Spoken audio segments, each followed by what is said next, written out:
We on. Ring Ropes and Turnbuckle Podcast coming up next. You see him. You see him.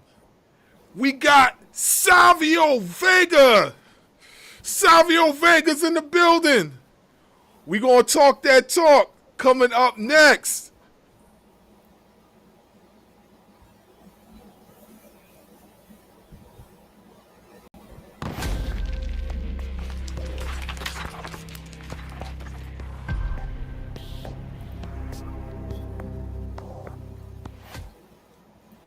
Following podcast scheduled for one fall. Introducing first, they are the Internet Podcast.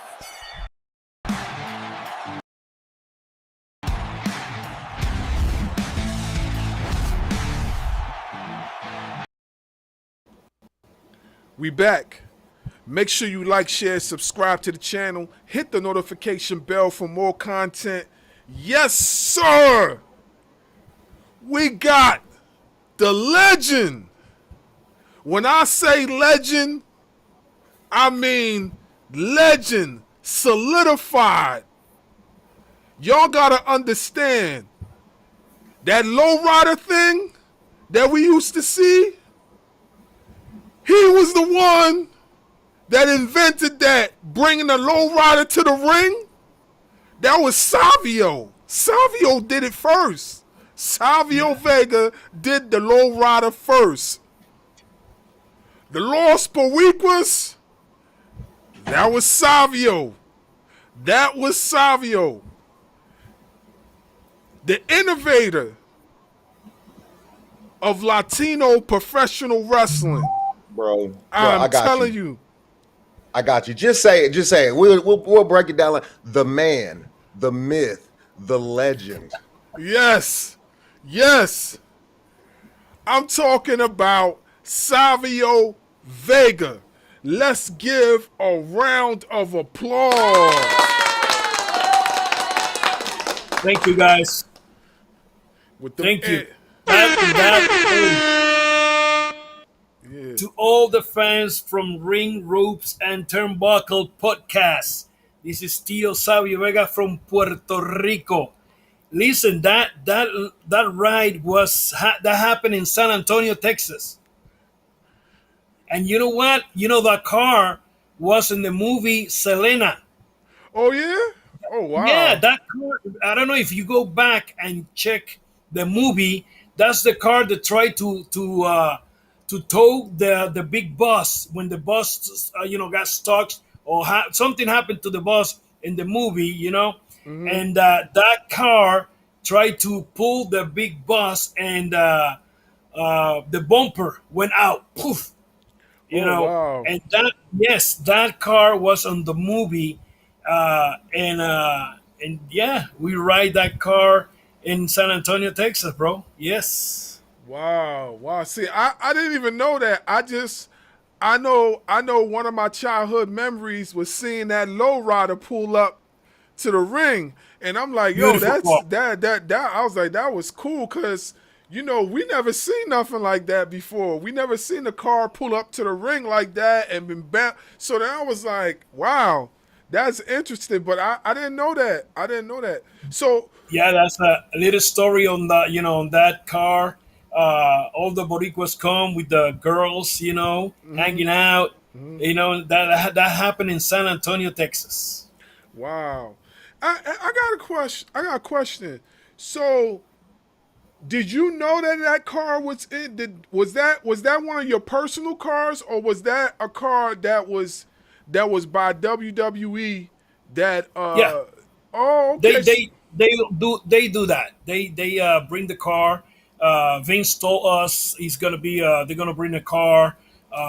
You guys gonna hang out with the girls coming in the car. And let's do whatever they want. That's when the feud with DOA, Disciple of the Apocalypse, and the Nation of Domination. Wow. Yes, beautiful. I tell you, beautiful car. Love that car. Yeah, definitely. It definitely is. Like I said, I remember seeing it, and I was just like, yo, That is fire. Like, cause I never seen Yeah. nothing. I mean, of course you see it more now because it's popular now.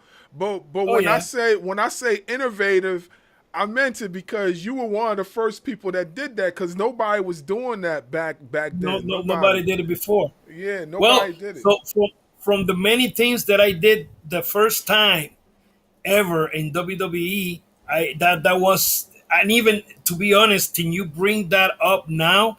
I didn't even think about that, you know. And I did so many first thing in WWE. You know, we're gonna probably talk about that here. Of course, why not? And I, to be honest, I didn't even think about that one, and that one was one of the first.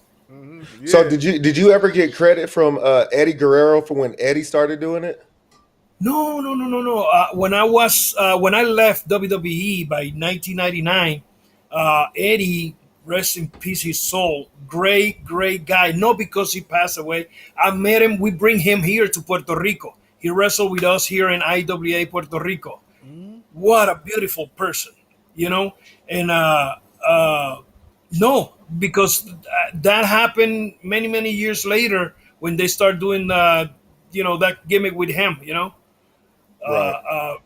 I mean, telling you, oof, I don't know how many, but more than 5 years after the they start doing we have. I mean, that's in the story right there. We need to look for, and the years will tell you. But no. Eddie was was way after that. Okay.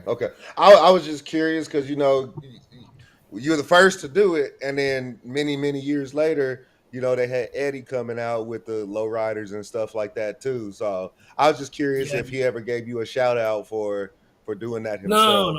no, no. I mean, I was already gone long time ago from the company. Well, So I I left did 1999, and we opened IWA, in 1999. This is months after they let me go. We opened the company. before I ask you this next question, I want to. Do you have any? Are you are you with WWE any Right Legends now, contract anything like that? yeah, Yeah. right now I'm with them. Yes, I'm writing Okay. with working with the part of the AAA and WWE. Yes. Yeah, Okay. yeah. I Okay. remember hearing about that too. I read about that too. Like, I have one question. And I'm gonna let you go back, Dub. How is it working with AAA than it is working with WWE? What's the difference between the two? Well, it's wrestling. I mean, we do it. We what we're doing is wrestling here.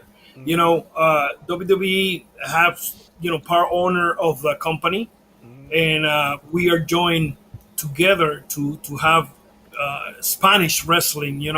And AAA is one of the best company in Mexico. I mean, one of the best, not the best one.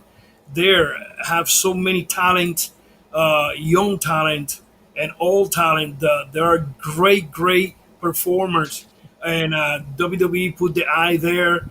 That's why they working. By the time we taping this, I mean it's gonna be a car in Mexico. Uh, you know, let's say tomorrow when this is taping. Uh, so they joined forces to have the wrestling in Spanish. Why not do it with the best company in Mexico, AAA? You know, uh, like I say, they have so many talent. Let's see where this joint take us. The 2026 will come with new stuff. We need to watch. Well, I'll let you go. Go ahead, Dub. I got a lot of questions about AAA, but go ahead. Go ahead. Go ahead, So, Dub. well, speaking of AAA, I was going to ask a different question, but you brought up AAA, and then you have your company, the IWA. Are you guys going to ever come together and work together? Well, you never know. Probably hope that happen, but right now the main goal for the WWE and AAA is to make that brand, that joint. the best one in Spanish. And of course, they're gonna do it because it's a lot of good minds in this joint working together to be the best. I mean, WWE not gonna go to do something bad with a company like that. Of course, they're the number one company right now in the world. So I believe it's going to be the 2026 going to be the great joint Spanish market. I mean, you got South America.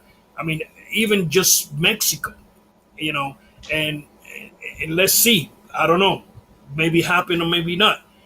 When that company come to the United States, AAA in the Spanish markets, brother, that's going to be big. What is your relationship like with Conan? Conan, that's my buddy. Uh huh. Oh, Conan, I love Conan, brother. How? Listen to this. How I met Conan was by phone when some what is it called? Year I don't know, but was it in 97, 98 maybe? Something happened here in Puerto Rico. They have like I don't know how many Mexican guys working here with the other company, WWC company. Something happened, somebody called immigration. And they come and took the guys out, arrest the guys and took them out of Puerto Rico. What happened? The company, whoever, another company, somebody says, oh, that was Savio Vega. So my name come out, and when I hear the news that Conan was saying that I did that to the guys or whatever, Victor Quinones, rest in peace, his soul, he say, hey, Conan is saying that you called immigration. And I said, did I call who? Immigration for what? Oh, they arrest the guys. I didn't even know that happened before when he told me, because, hey, I do my business. I'm straight with my business. If you do whatever you want, that's your business. When you hit the wall, it's on you, not on me. So I get the phone and I said, I need to talk to Conan. And we got on the phone and we start with the left foot. Let's call it that way. And on the phone, we straight everything. We put it, the right letters in where it belongs. And right there, I didn't even see him for many, many years. Till we see one time face to face. Even I bring him to Puerto Rico a few times, when he was wrestling. And we sit down and talk eye to eye. Because I don't call nobody. I don't have to stooge nobody to, hey, they're going to make a living. They have to make some money to bring money and food to home. So why going to be an ass to get on somebody's, business? That's your business. If you're doing wrong, you're going to pay the day you have to pay. If you don't pay nothing, good. God bless you. But, mention me that I was stooging people. No, brother, I'm not like that. I'm true to the damn true. I want to say something, but so now that we are together again, so many times that we've been together, working. I love Conan. He's not in his best healthy right now, and every time that I see him there, first I go there, hug him. You eat? Let's go eat. Let's go do this. You feel better? This last time that I see him about 2 months ago, he looked better, a lot better. The time before he looked a little worse, but last time he looked a lot better. And I even took it to the catering. Let's go eat. And he said, no, I just want to eat this. I said, you son of a gun, you have to eat now. I take care of him.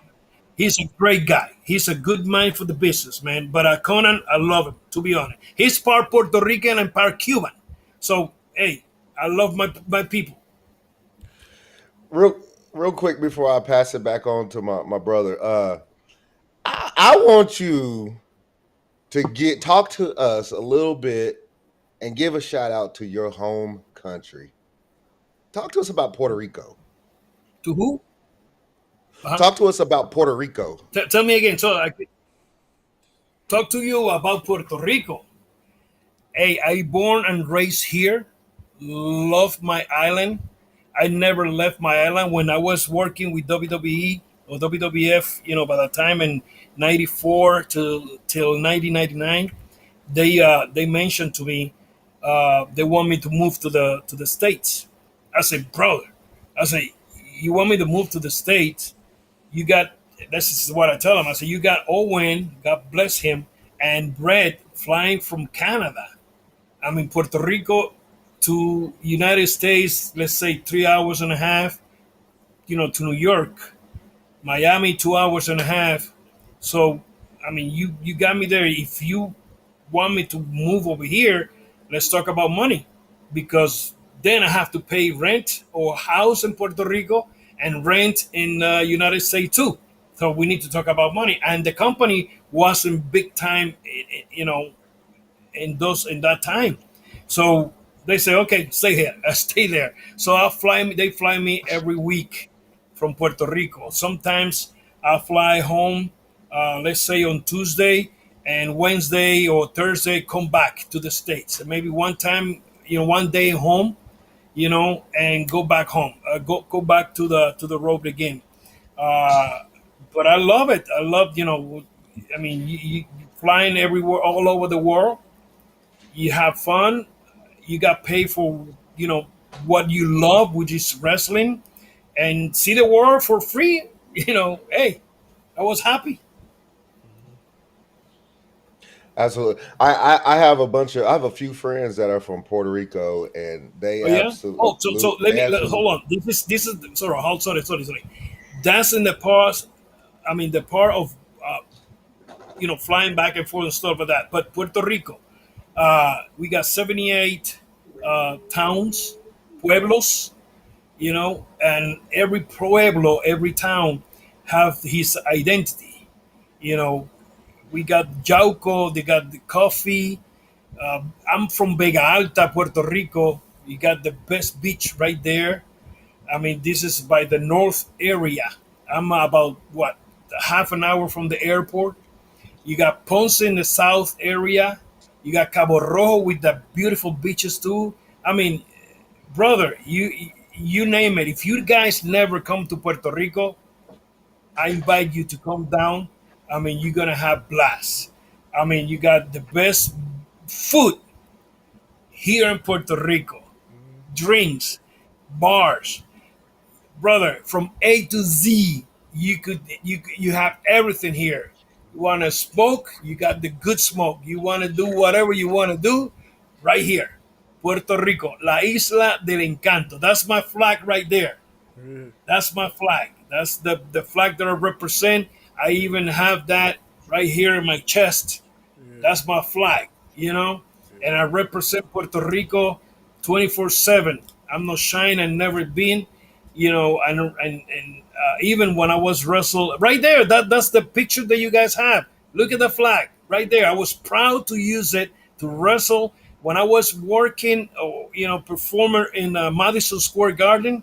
You have a bunch of Puerto Ricans there because I mean we are proud to show our flag. If you see the picture right there, that's the best with the right here. Look at that. That's Yeah.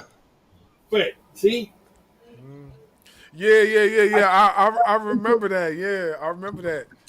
listen. I got this. I was today. I have it right here next to me because today my brother Dennis called me the other day and say, "Listen, I have this friend.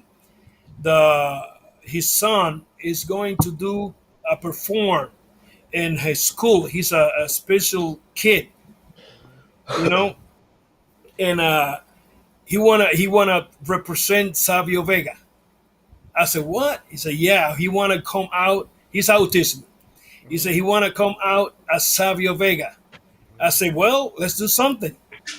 I'm gonna give him my bat. I use a bat, I said like, I'm gonna give it the bat and my vest so he could come out and show, so I show up there today as a surprise for him and everybody, and So the kid is performer, with his teacher, and he did the Savio Vega, My Way or the Highway, which is a mi manera o pa la calle, in the school.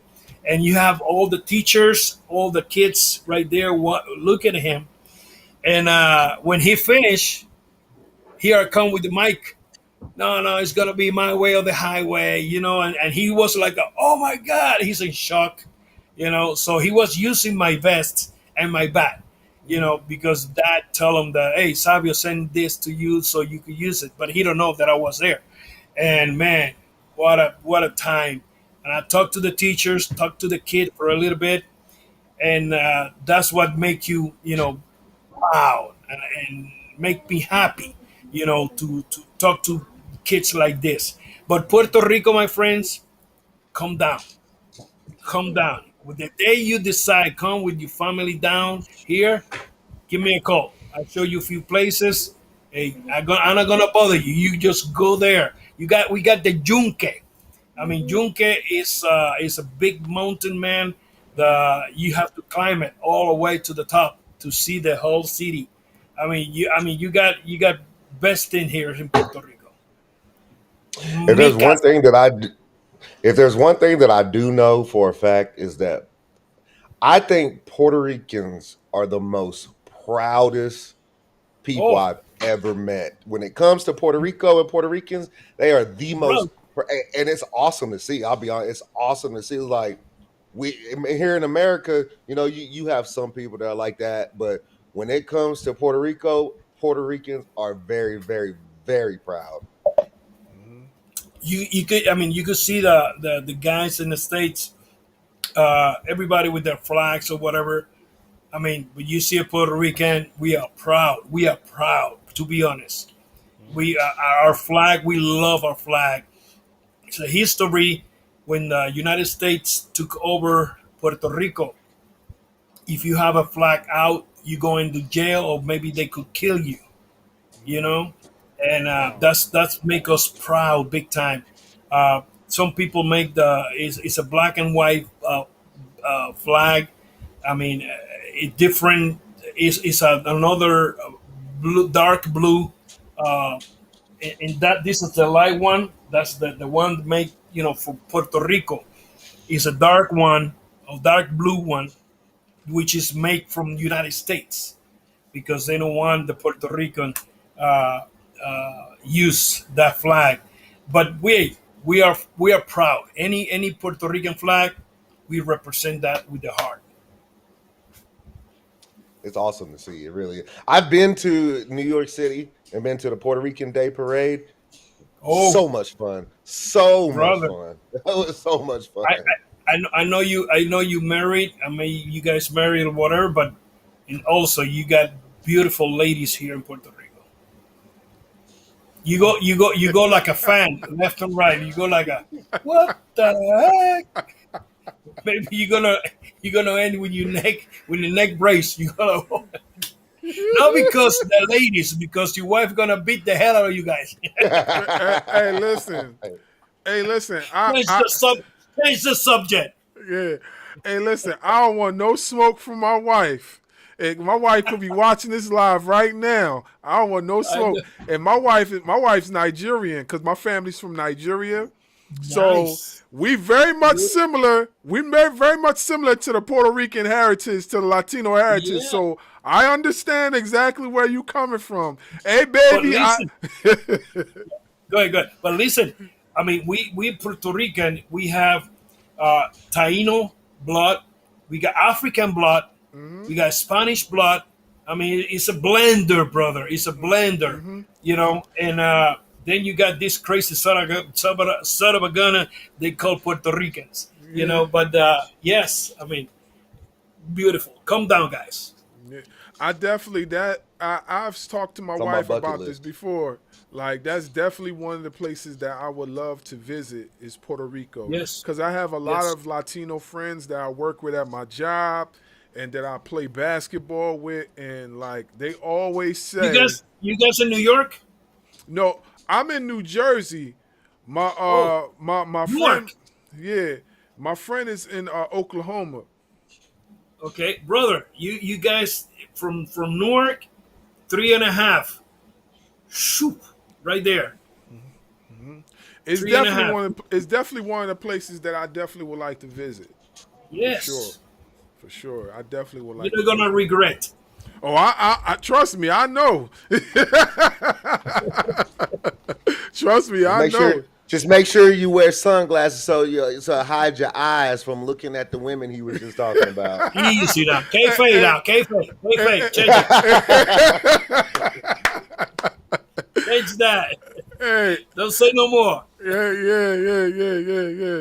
Hey, I understand. One of my questions is, what is your earliest memory of pro wrestling and what inspired you to pursue a career in the ring? It's a story, man, that I say many times because I mean that's part of my story in wrestling. I was what, I don't know, 10, 12 years old, maybe. I need to sit down and look for that, age. Maybe less. I was changing channels. We have a small black and white TV, Hitachi. I remember. That's the only TV at home, and we move it from room. And this Sunday, by 5 o'clock, I picked the TV, put it in my drawer right there, plug it in, and I have to change the channels. We got 2, 4, 7, 6, 7, and 11. That's it. So I have to go. Ta, ta, ta, ta, ta, ta.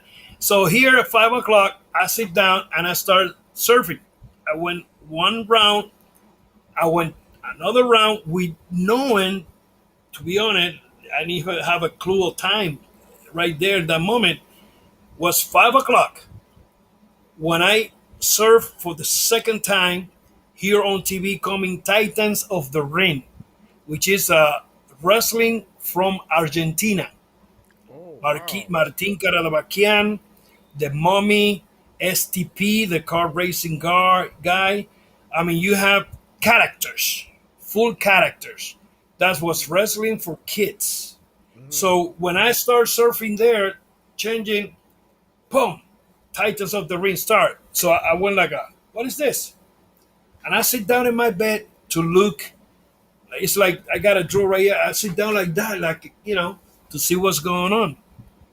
And that wrestling company come out. And I was like, whoa, brother, something from that TV just come out of the screen, went through my eyes, is somewhere in my brain after 45 years, still somewhere there. And I started watching that show every Sunday, 5 o'clock. I was in the front of my TV. I want to see that company. I mean, I got in love with the ring. I saw the ring and went like, whoa. Then I started seeing the characters, the story that they tell in the ring. And I love that. From that point on, I was addicted to wrestling.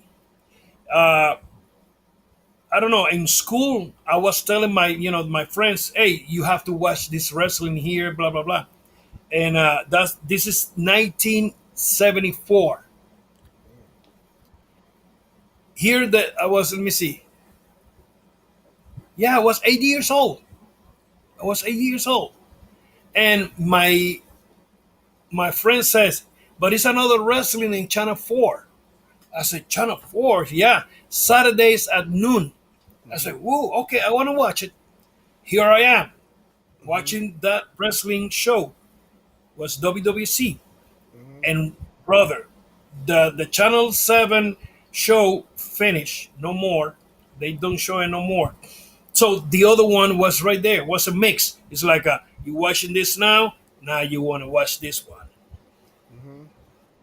Thinking in that, looking back, I said, life was playing with me. Why? Because if I'm looking back from that moment in where I am right now, talking to you guys, life took me here. With all whatever I was doing in my wrestling career. From that point on, I was watching that wrestling in my hometown. Coming from school, I see a paper. Was like a Taekwondo exhibition this Friday in this area. I picked that and I took that home and I say, oh, this is this Friday. So I went there to watch the Taekwondo exhibition. We call everything karate. It's going to be karate. So I sit down there, was a picture that with me sit down in the floor. They took a picture and you could see me in the floor as a kid watching that exhibition. And I saw the exhibition. That's when they say, if you want to join the classes, it's going to be classes, blah, blah, blah, blah, blah.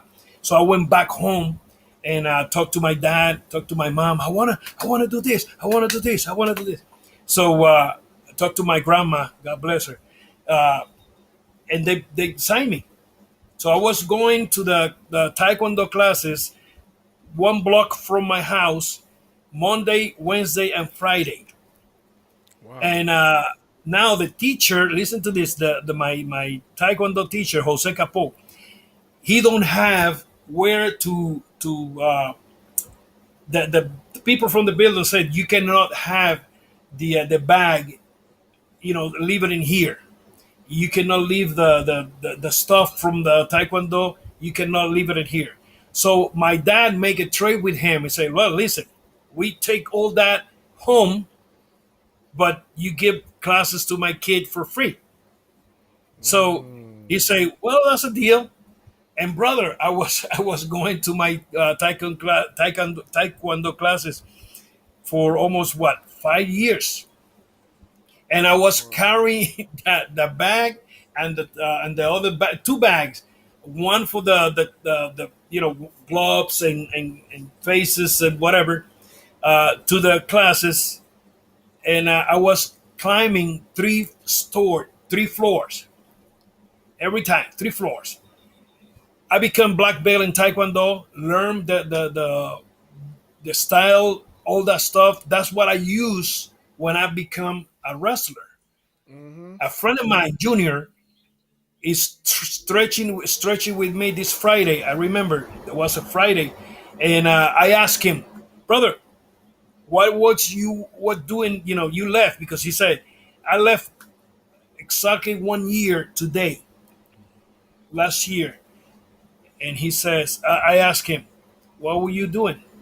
He said I was in wrestling. I was like, you doing what? I said, wrestling. I just grab him by the kimono, loco. I just grab him right there. And I say, brother, you have to take me there. I want to be a wrestler. He said, yeah, okay, but let me go. I was tight. I just grab him. I said, you have to take me to the wrestling. So he took me to Dorado. Dorado is the next town next to mine. Hey, and I have a car. I'm 15 years old. And brother, I was going over there in bicycle. I was crazy. Something was telling me, go, just go. And a friend of mine, then later he was transing me, taking me there, blah, blah, blah. I was given to my neighbors $2 for gas. So he drive me to the town, drop me there, and I look how I coming back. One time I come back by foot. I never told my dad, my parents. Dark places, small, I was a kid, 15, 16 years old, and I just went there. Then from there, every time they have a car, yes, they ask me, you want to wrestle? I say, yes. We're going to wrestle in Naranjito, what's in one of the towns. Who going to take me? I'll pick you up. Let's go. We're going to go to Orocovis, to another town in the mountains. Let's go. Everywhere they say it's going to be wrestle and they need me, I was there. Till one day, Isaac Rosario, old timer, rest in peace his soul. He saw me in his hometown. I was wrestle as a tag team with my supervisor in wrestling. That's another story. How I became close to the wrestling. I was working as a security guard One time I saw one of my uncle. He was working as a security, so start calling him all the time. Hey, can I go with you? Can I go with you? He said, yeah. Tell the boss one day, say, hey, you coming with him all the time. Why we not put on a uniform and we put it to work? I said, yes. So, hey, I was closing to the wrestling or to the ring step by step. So when Isaac Rosario saw me wrestle in his hometown, he said, hey, I'm going to talk to Carlos because, I mean, I like you perform. I said, good, let's see. A friend of mine's right there at the dressing room, they say, hey, remember me? Talk to me. You know, I say, hey, I didn't even know if I'm going to have a job, and you guys telling me to take you there, you know? So finally, they see me, and I say, can you show up on Wednesday? This is a Saturday. I say, yes. I was so, nervous and say, yes. They saw me. I wrestled that night 2 times. One with Bret Hart brother, one of the Bret Hart brother, and Jose Estrada. He was one of the super medic. He wrestled in WWF long time ago with Johnny Rutz in 2 matches. So they say, you could come next week? I said, yes. That Wednesday, so and so, they tell me, can you come the other one, on the other one? And I say all the time, yes, yes, yes, yes. Till they say, can you make it to this town? Can you make it to the other town? I say, yes. So I was going, step by step, learning. My English was worse than now. I didn't even know. The only thing I know about wrestling was the move. So I was learning. I got Eric Embry as my booker. Luke Williams, the sheepherder, he was one of the bushwhacker. Luke, he was one of my bookers too. Leo Berg was one of my bookers here in Puerto Rico. I mean, telling you, step by step, I was getting close and close to that ring when I was a young kid. Love every second, love every time that I was learning, without knowing that wrestling gonna take me to the bigger stage in the United States. Took me to Japan. Abdullah the Butcher took me to Japan as his partner with one of the biggest tournament with Baba office, the All Japan Pro Wrestling. I have the opportunity to work for Inoki office too, New Japan Pro Wrestling too. I mean, to be honest, I'm blessed. I never worked for WCW. Never. I was my first territory was Bill Watts, Mid South Wrestling in Louisiana. And funny story of what happened there. Luke Williams, he say, I was El Corsario with the mask. He say, listen, kid, we're gonna send you to Tennessee. I was so excited, but by that time the territory is still working. Right. So we're gonna send you to Tennessee. I'm happy. So I went home, and I said, I was living with my parents. So I said, listen, they're gonna send me to the United States, to Tennessee. And my dad just went, no way, you don't go over there. I look at him like, why not? There are races there. You're not going over there. You don't speak English. You're gonna have trouble there. I'm like, I'm going. In my head, I'm going over there. He said, no, you're not going over there. I'm like, yes, I want to go. Luke talked to me, and he said, okay, Tennessee's canceled. I'm like, oh, but you going to Louisiana. I'm like, okay. So I went back. I said, Tennessee's not going, knowing that my dad is going to be happy. I'm going to Louisiana. He said, that's even worse. They're going to disappear you there. You say that? I'm like, God damn. I said, no, I want to go. It's wrestling. I want to go.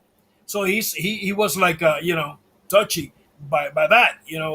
You're Puerto Rican. He give me a speech. You don't speak English. You're not gonna, disinvolve there yourself over there. It's gonna be hard for you, brother.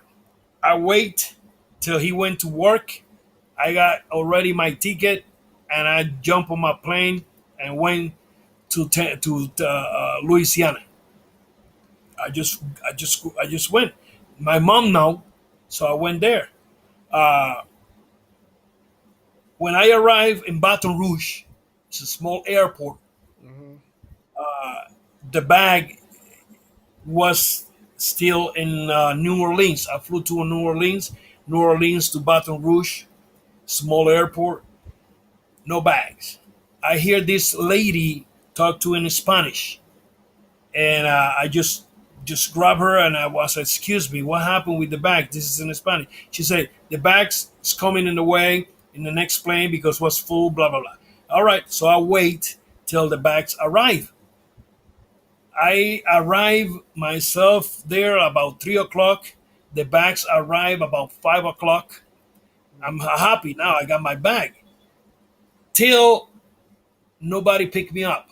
I mean, nobody was there to pick me up. So I have to wait till almost 2:30 in the morning. I call Luke Williams, Puerto Rico time, to talk to him. No cell phones, no beepers, no nothing. You have to go and dial, put money, and call. So I wait for him, checking the time. He was in Ponce, which is the south area in Puerto Rico. Drive 2 hours back to San Juan. So when I call him, I say, mate, nobody picked me up. He say, relax. They are in Alexandria. They're gonna pick you up. Who come to pick me up? Presley Smith, Jake Jake the Snake's father. Wow. So I was the airport was so small that midnight they closed the airport because no more flights. So everybody have to get out. So was another guy that somebody gonna pick him up. I don't know who was, and me. So they say everybody out. So I'm sitting down outside, pitch black. They turn everything, all the lights out. I mean, you close your eyes, right? That was right there. So I'm sitting down. I said, well, with what my dad told me, if somebody come down, I have to fight. So I have to bring out my Taekwondo experience because I don't know. Brother, just drop you. I mean, I pick you from your home and put you in a ghetto in Puerto Rico. What are you going to do? Yeah. With all this thing that is going to happen, you don't know what's going to happen. So I'm sitting down. I'm like, okay, just relax. If you have to fight, I'm going to fight. This is my thinking. So 2:30 in the morning, this white Impala, 4 doors. I see the lights coming down and park there and say, Juan? I say, yes, let's go. So I'm like, okay, grab my bag, throwing it back, and let's go. And now he starts talk to me in English. I'm like, what the hell is talking to me? I don't know what the hell he's saying. But I was just try pick pieces and pieces, put me in a hotel. Next morning, Skandar Akbar is going to pick you up. He's going to be your manager. You're going to be transiting with him. So, okay, all right. Next morning, Skandar Akbar, boom, talk to me. Let's go. I just, in my Spanish, translate in English to see what the hell they saying. Finally, I start picking up. That's when I met Kamala James, beautiful person. Ray Candy, I was traveling with him and Skandar Akbar and me. And we have fun, man, learning. I met Ted DiBiase there. But this is before they move to WWF. That's when Vince was closing the territories, more or less. And Ted DiBiase, Jake the Snake. Jake helped me a lot, man.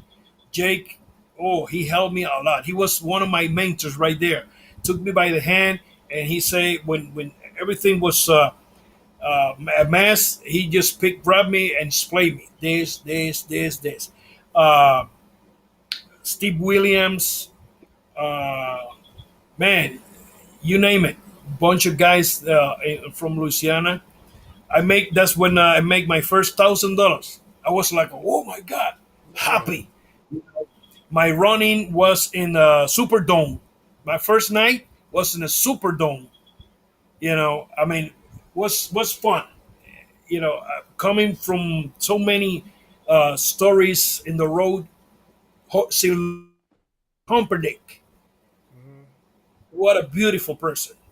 My God. That's the first guy. Give me a joint in Louisiana. Oh, crazy, crazy stuff, man. First one. But I have fun with the guys there. Learn a lot. Eddie Gilbert, worked with Eddie Gilbert. Uh, Man, was a good experience. So you were actually so what you're saying is that you were actually around before WWF became WWF. So you were there. So you were there from the beginning. So you actually seen the transition when it became the World Wrestling Federation. Yeah, well, I wasn't with the company. I Okay. wasn't Mid South, but that's when the guys I saw when Ted DiBiase left, Jim Duggan left, Jay the Snake left. Who else? John Dog left. I saw when all those guys, the main tough, top guys, moved to the states to New York. They call it New York because Vince was, he opened the bag with money, and everybody was making big time money. So they went behind the money, of course. So I said to myself, I mean, this company is gonna close. I'm out of here. I was there for 4 months, and I come back to Puerto Rico. I was wrestled here for a few months. I don't know how many months. Then they sent me to Mexico. When I was there in Mexico, I wrestled in Mexico for another 4 months, and come back to Puerto Rico. That's when they come with the idea of make TNT. And I got my afro, bro. I got my afro, and they Yeah. say you need to cut your hair. I'm like, what? Cutting my hair? I say, no. He said, well, the character is with no hair and paint your face. I said, paint my face? What do you want me to paint? He said, whatever you want.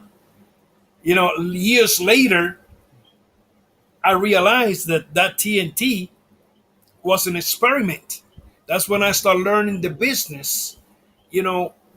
Okay, you want me to do this character and you don't know how the character is going to play or what the character is going to do. Let's throw something. Let's try a dart. If that dart hit the point, bingo. And that happened. That happened right there. They throw the dart and the dart went to the red point because I have a little experience in Puerto Rico, went to Louisiana, then went to Mexico. When I come back to Puerto Rico, hey, I have a little bag of experience, how to take care of myself inside the ring. So when they put this character on me, I know that I have to make it or I'm out. This is what Invader #1 told me. He said he was the booker at that time. He just put his arm around me. This is in a movie. We have a movie. They call it Superstars of Wrestling, Superestrellas de la Lucha Libre, from Puerto Rico. Stories about that company, and that story. I mean that movie. I say 80% of that movie is coming from my story, and I even narrate the movie myself. So when I did that perform of the TNT character, he said to me, "This is the opportunity. You make it or get the hell out of here." And I say this to him very confident. I said, "Relax. I got this. I know what I have to do." And that's exactly. I went inside the ring. I do my perform. That's when TNT born. So what they see is like, "Ooh, we got something good here." So they start pushing the character, and I was beating every week all the baby faces, all the top baby faces, week by week by week. And I was looking for Carlos Colon. Carlos Colon is on top. He got the Universal title, blah blah blah. So all the time we want Carlos. We want Carlos.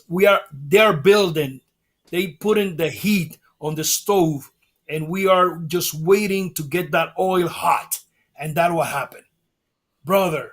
We have a big house, boom, with the kid, 21 years old, brand new. That there was like what 2 years ago, green as a leaf, selling out a big house, and the people didn't even know that it was me.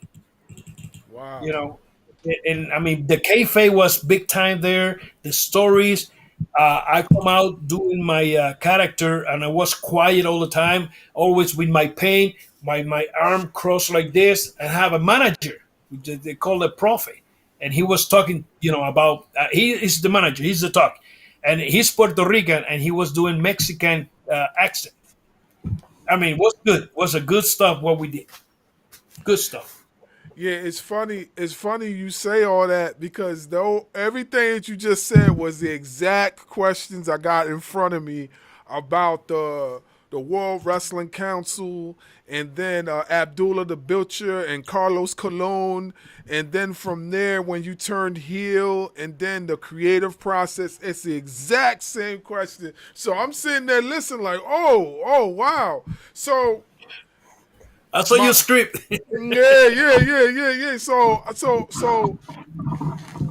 I have this one question. Then I'm gonna switch back over to my partner. So, what happened when you had your WWF run and then you had to go as Quang? Because I'm gonna be Okay. honest with you, Yeah. when Yeah. when I watched you as Quang, I didn't even know that was you. I didn't know. I didn't know. Yeah. So would you say that? Would you say that what you did as TNT helped you as far as being Quang?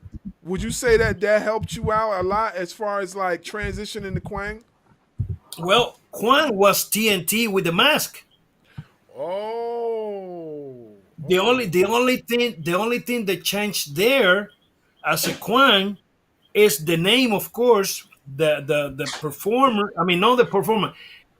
I have to slow down. Who was my mentor? Who was my mentor and my teacher there? Harry Fujiwara. You know who's that? Harry Fuji. It sounds familiar. Sounds familiar. Mr. Fuji. Oh yeah. Harry Fujiwara, rest in peace his soul. He come to Puerto Rico and wrestle here. I saw him perform, but I was a kid. So he was my mentor right there, Uncle Hari, Uncle Fuji. I was in Japan and I met Kokina, Rodney, Annoy, Yokozuna. So Yeah. when he was in WWF, we got together again, you know, and I was still wrestling in Japan. From Japan, Scott Hall, Razor Ramon. Razor Ramon. I wrestled with him here in Puerto Rico so many times. So I say hello with, I send a hello with Bam Bam Bigelow. In Japan, in New Japan Pro Wrestling, the Inoki's office was Fatu, Rikishi, Sam, Yoko, Bader, Bam Bam Bigelow, Scott Norton, and me.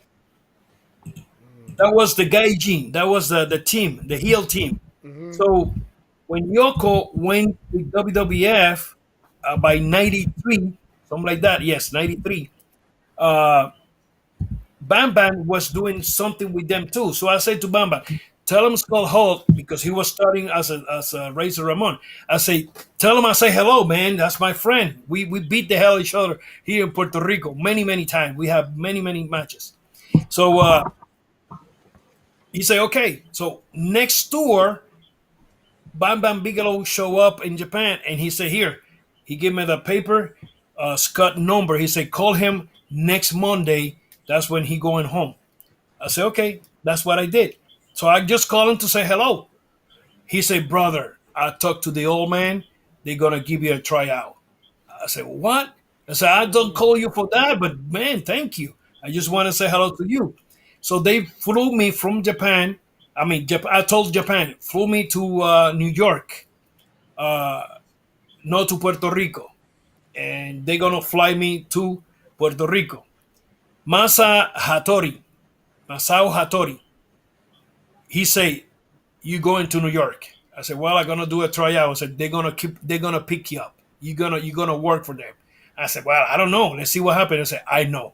He got more experience than me. He was looking something that I was looking.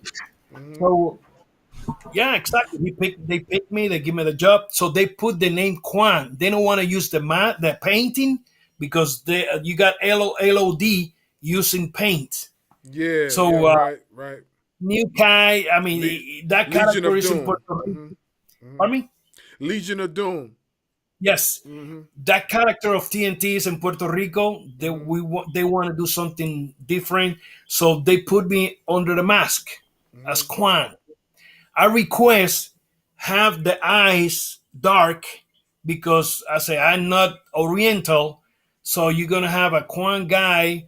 I mean, Oriental guy with no eye, Oriental eyes. Let's call it that way. Uh, in the ring. So okay, I designed the mask. I still have the prototype mask. I still have it. Yes, and so hey, Quan born. So I was doing my Quan, which was TNT. Many guys in Puerto Rico know that was me, of course, because they follow me. They know my movement, whatever. Harry Fujiwara, Mr. Fuji, was watching me all the time. Every time I come back from the ring, he said, "Kid, come on." I said, he set me right there and started saying, do this, you're going too fast, blah, blah, blah. All right. Every night that I was performing, Mr. Fuji was sitting down, putting ice in his knees and watching me. I just come from the ring straight next to him, sit down on the floor and listen to him. Do this tomorrow. Tomorrow, the same thing. Day by day, week by week. Till one day he said, you got it. I love that. What are we talking? You got it. So Quan, in the beginning, was like too desperate. So he slowed me down. When you have to go fast, go slow to, take your time. And he teach me. Now, why Savio Vega born? You mentioned before. The Puerto Rican Day Parade coming up, 1995. Yes, 1995. Let me see. 94. Yeah, 95. 95. They request to have a wrestler, Puerto Rican wrestler, in the parade. The only Puerto Rican wrestler they have is on their mask with the name Quan. Right. That's when they did the story in where I come and help Razor Ramon when the roadie and Double A J Jeff Jarrett was beating him, and I just come in and make the save. That's when Savio Vega born, Razor Ramon's brother from New York, from South Bronx, New York, and he was from Miami. So you got two guys from the street joined together to do whatever the story. That was the main story right there. So I went to the Puerto Rican. I don't went to the Puerto Rican Day Parade. I went to the party. I went to the big boats. They have a big boat. I was with the Queen girl. I was with a bunch of people right there representing WWF, but I wasn't even nobody yet. Who was Savio Vega? Oh, a wrestler from WWE. Who's that guy? Where's the guy? Nobody know who the hell it was me. So I had fun there, and that's when Savio Vega born. So they start pushing me a little bit till the fingers start going down. But I have fun, man. I have fun. Go ahead, Doc. So we've heard in a lot of interviews, one guy in particular talked very highly of you. And that one person is Mark Calloway, the Undertaker. Can you talk to us about y'all's relationship and how BSK was formed? Yeah. When I met Taker, Marcos. I call him Marcos. When I make the mark was by Yokozuna, because like I said before, I know Yoko in Japan, so Yoko went over there, got good friend with him, and when I arrived, I got already guys there. I got Yoko, I got Razor, I got Rikishi, Bam Bam Bigelow. I started knowing some few guys. So uh, that's when the BSK born, and so we became friends. I was with them all the time. Here come the Garwins, Dennis and Mark, Crush, Paul Bear, Fuji. So we all together all the time. You know, we we got 2, 3 cars, and we travel together. We stay in the same hotel. Everywhere we going, we are all together. Dressing room, we got a dressing room for us. We got one corner. That's our corner right there. And we become good friends, man. Taking care. I was always, I say, I was the security guy for all the guys. I was, seeing things that sometimes fans come to mess around. I was the showstopper. Hey, get the hell out of here. You know, I was taking care of my guys. Still. So when in 1999 WWF released me, I went straight to Mark and said, "Man, they just let me go." And he said, "No, wait a minute. Let me talk to them to see if they could give you two more years." And I said to him, "No, brother, thank you. We have a project in Puerto Rico, which is the IWA, to run the IWA." And he said, "Are you sure?" I said, yes. And I'm very confident that we're going to have, good business.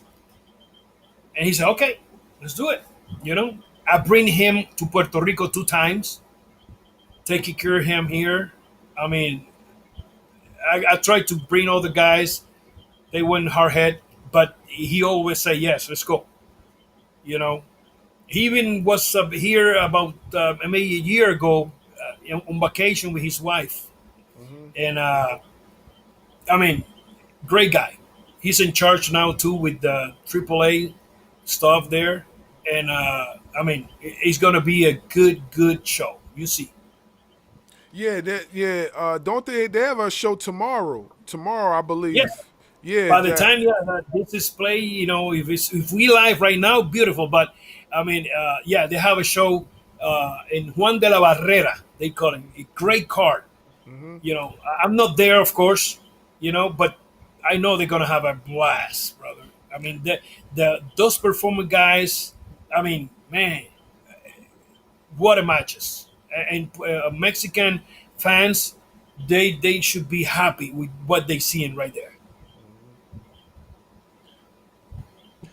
So, how did Savio Vega? Sorry, my voice is going in and out right now. I've been a little under the weather, but Okay. how did Savio Vega end up in the Nation of Domination? Yes. So they want to play something with. They have in mind to do some faction stories, of course. That's when they say, "Let's have fun. Let's see what we could do." This is Vince. I hear Vince talking about that. So they coming down and say, Madison Square Garden. You got Ahmed Johnson and Savio Vega against Crush and Farouk. Let's turn Savio Vega heel against Ahmed Johnson.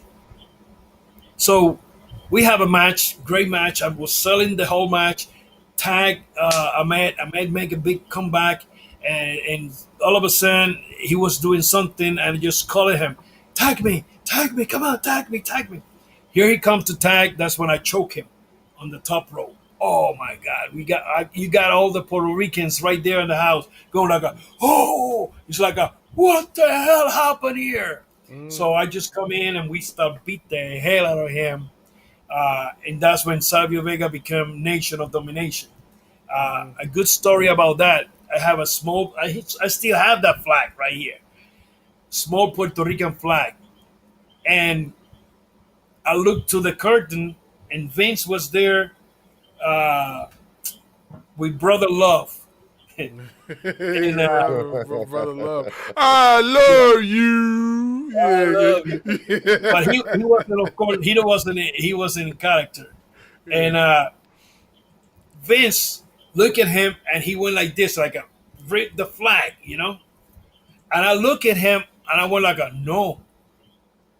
I said to the boss, I don't want to rip my flag. I said, no way.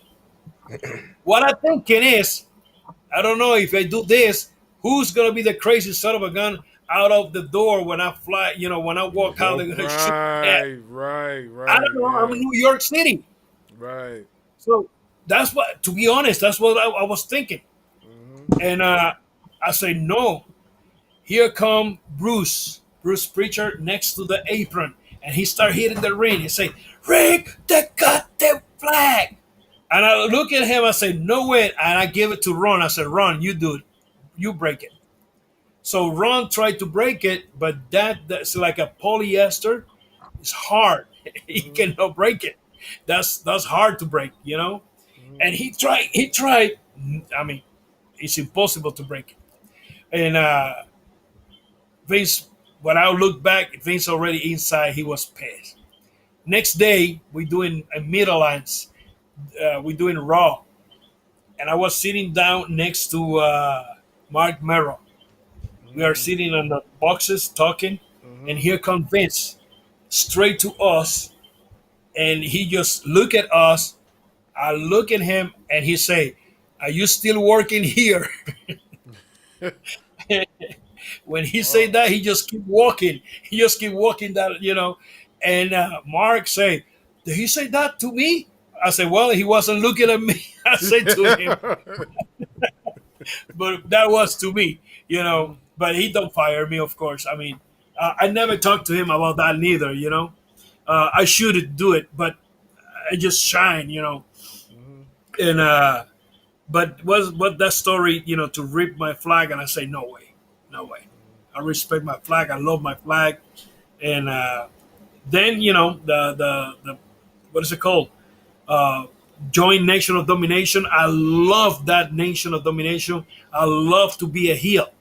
So I was in my what is it called? In my nature. I was in my nature right there. I wrestled. I did the. Yeah, that was the second match I did with Undertaker.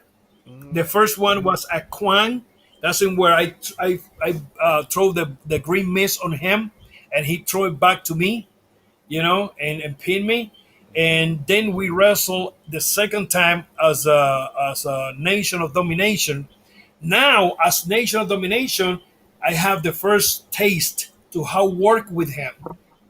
And I was shying the first one, but the second one, I was like more open. I was like, I know how to work with Taker. And we have a hell of a match, to be honest.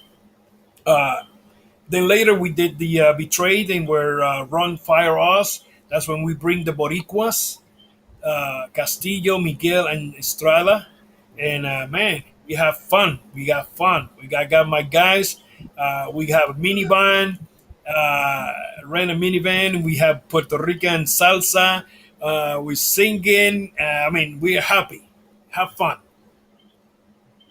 Yeah, I got one small thing. One of the Boricuas, did he wrestle in WCW? One of them, right? Miguel. Yes, Miguel, the hairy guy. Yeah, I remember seeing him. He had a match. I believe. I remember he had a match. It was either with Psychosis. Or Uventu, or maybe it was Ray. One of the two. I was watching the match. I remember it. So because I was looking, I was like, yo, this guy looked familiar. It's like, where have I seen him before? And then I went back and looked at it, and I said, okay, yeah, I remember. Yeah.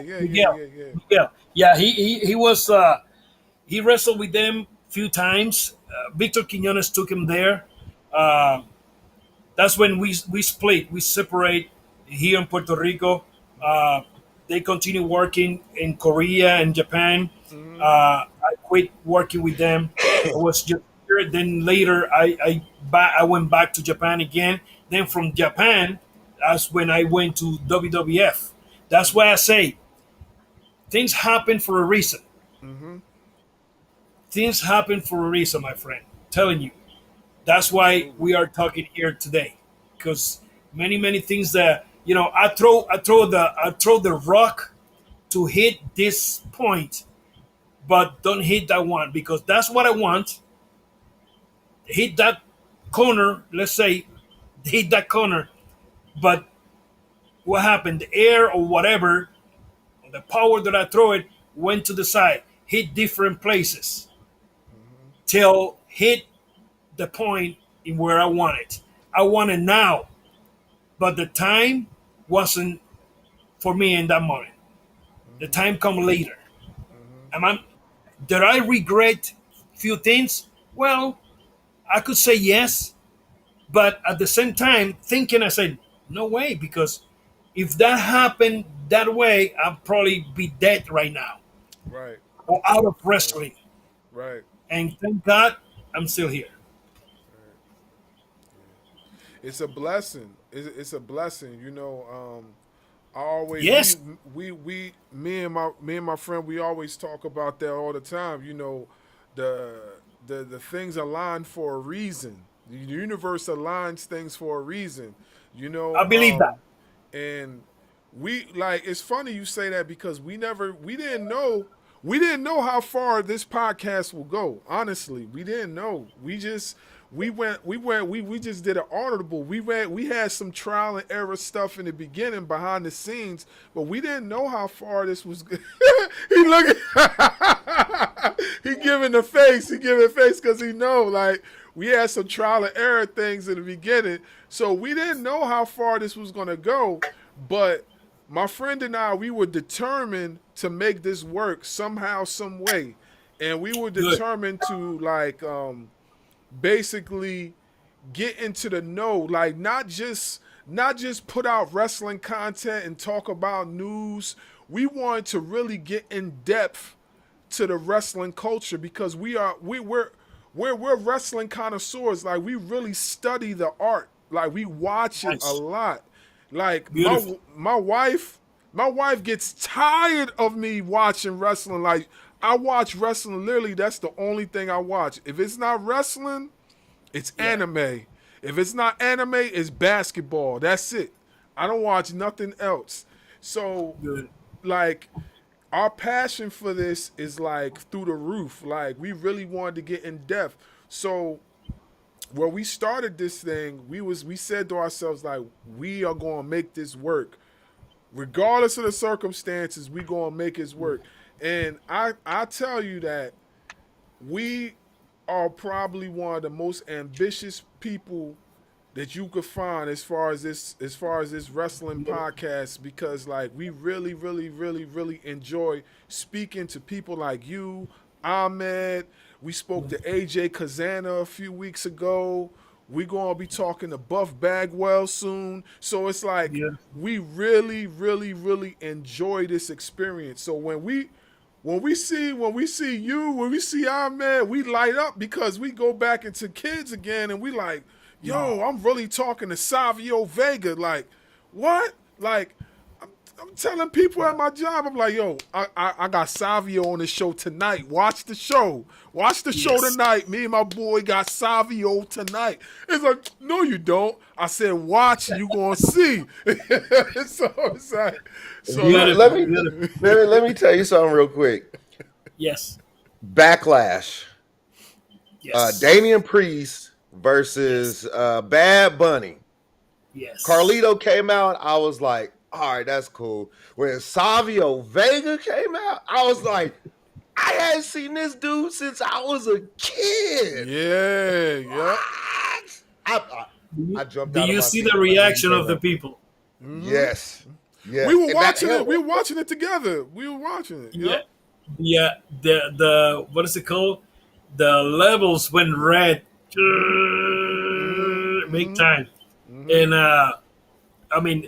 we know it's going to be a reaction, of course, but that reaction, crazy, crazy. When we tape a vignette in where I bring Bad Bunny with Rey Mysterio, the Kendo, Mm-hmm. and they showed that in the screen. And when they showed that in the screen, the people went nuts. They just went boom. They explode. They just show uh, Bad Bunny. Here come Mysterio. You see that vignette, and when he say, "Man, I got a friend of mine. They want to give you blah blah blah."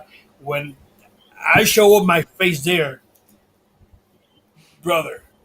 I mean, you can if you see that video back, you can hear what I say right there in the house, and so they saw me already. It's like, well, they went nuts. So when the match took over, here come Carlitos. They just went nuts with him, big time. Then later, what's gonna happen? Here comes Savio Vega. Oh my God, they were just went crazy. Again, uh, was a good experience. Uh, One of my kids, my third kid, Sebastian, he's the one I was on the table, and here come my kid with the phone. He showed me. He said, "Dad, look at this." And they showed uh, Bad Bunny with the candle, and the candle say "a mi manera o para calle," which is a word that I use here in Puerto Rico, which is my way or the highway, in Spanish. So when they showed that, and the Puerto Rican people see that, they just went crazy. After that, I got a bunch of friends of mine sending me the picture. Hey, look at that, look at that, look at this. You have to go there. They also went nuts. You have to go there. Call them. You have to go to the show, and you have to do this. And they're booking me already. But, the company already, we talk already. We have everything under control. But it was quiet. I mean, just quiet. Nobody knows. So everybody was saying, "Hey, I saw you, the Bad Bunny do this and that. You have to go over there." I said, "Yes, let's see." Uh, I have to do some tests, hard tests, that be in the belt, running. I mean, all that stuff because they want to make sure that I'm okay. So what you see is what they want me to do, and was so simple, so easy. The fans know that. I mean, happy to be in that position that day. Thanks to Damian Priest and Bad Bunny. They are the mastermind of that. Bad Bunny requests that they want Tio Savio Vega, and they want Carlitos there. Plus, they have Carlitos in line to sign with them too. You know, and happy, to be honest, happy with what happened there. Uh, somebody mentioned to me, say, uh, they compared the explosion of the people with when Stone Cold and The Rock come out and say something. I said, well, you cannot compare that with my performance right there, because in their position they are building that. I just come out after 20 years one time, and boom, explode. So they're happy. I something funny. Uh, I went to they call it the bump. I believe it is one of the Yeah. talk. Is still doing it. Uh, so they do an interview with me. I said, Savio, we happy to have you. Blah blah blah. I say, how you feel to be the first one to beat the Rock and the Stone Cold? I said, well, feels happy, but if you give me the millions they make, I'll be very happy. You put me over and give them the money. What the heck? I could do the job and give me the money. So what's good? Happy for the guys. Happy with what they done. One of the, I believe, was the first match The Rock did. Was his dad, God bless his soul, Rocky, and The Rock. And this is in Bahamas against IRS and me. First match, and I remember something happened in the match. The was, let's say, was a reverse hip toss, whatever, and Rock was messed up. Something happened there, and he forgot for a second. So we call it, and we finish. We come last in the dressing room. Uh, IRS and me, and here he's Rock. He was pissed, and his dad was telling me, "Hey, relax. Don't worry about that." He's like, "No, but I want to perform this. I want to do that." So when I come in, I see the argument. I said, "What's going on?" He said, "No, he's just mad because he missed that spot." I said, "Brother, forget about that. That's a simple spot. The finish is the most important thing in the match. So don't worry about that. That happened. Take that out of your head and throw it in the garbage. That's nothing. The finish come out good, that's the most important thing. Plus, was nobody in the house. I mean, that was empty arena, to be honest. And hope he learned that from that. I didn't even see him in a long time after that. But I mean, look who he become.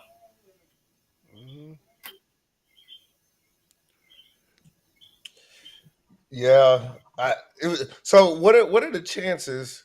Are you trying to get another show back to Puerto Rico? Well, we have the company here. I still running the company, IWA Puerto Rico. You could watch that company every Saturday at noon. You could go on YouTube and type IWA. See, IWA Puerto Rico. I got it right here too on my. I don't know if you could see it, but it's IWA Puerto Rico right there. IWA Puerto Rico, and every Saturday is a new show at noon. We got local television. Also, is another channel they call it Teleuniverso. You could see that in the States too. It's a show at 4 o'clock. That show you could see it in Dominican Republic and different parts of the United States too. Plus the best one is for IWA Puerto Rico on YouTube. You go there, subscribe. You could put the clock caption in English and read what they say in Spanish. Of course, the voiceovers. That's my company. That's the company that we run in here. If in the future something happen and come out good with the company, yes. But I don't try to push nothing. I mean, they know what they're doing, when they're gonna do it.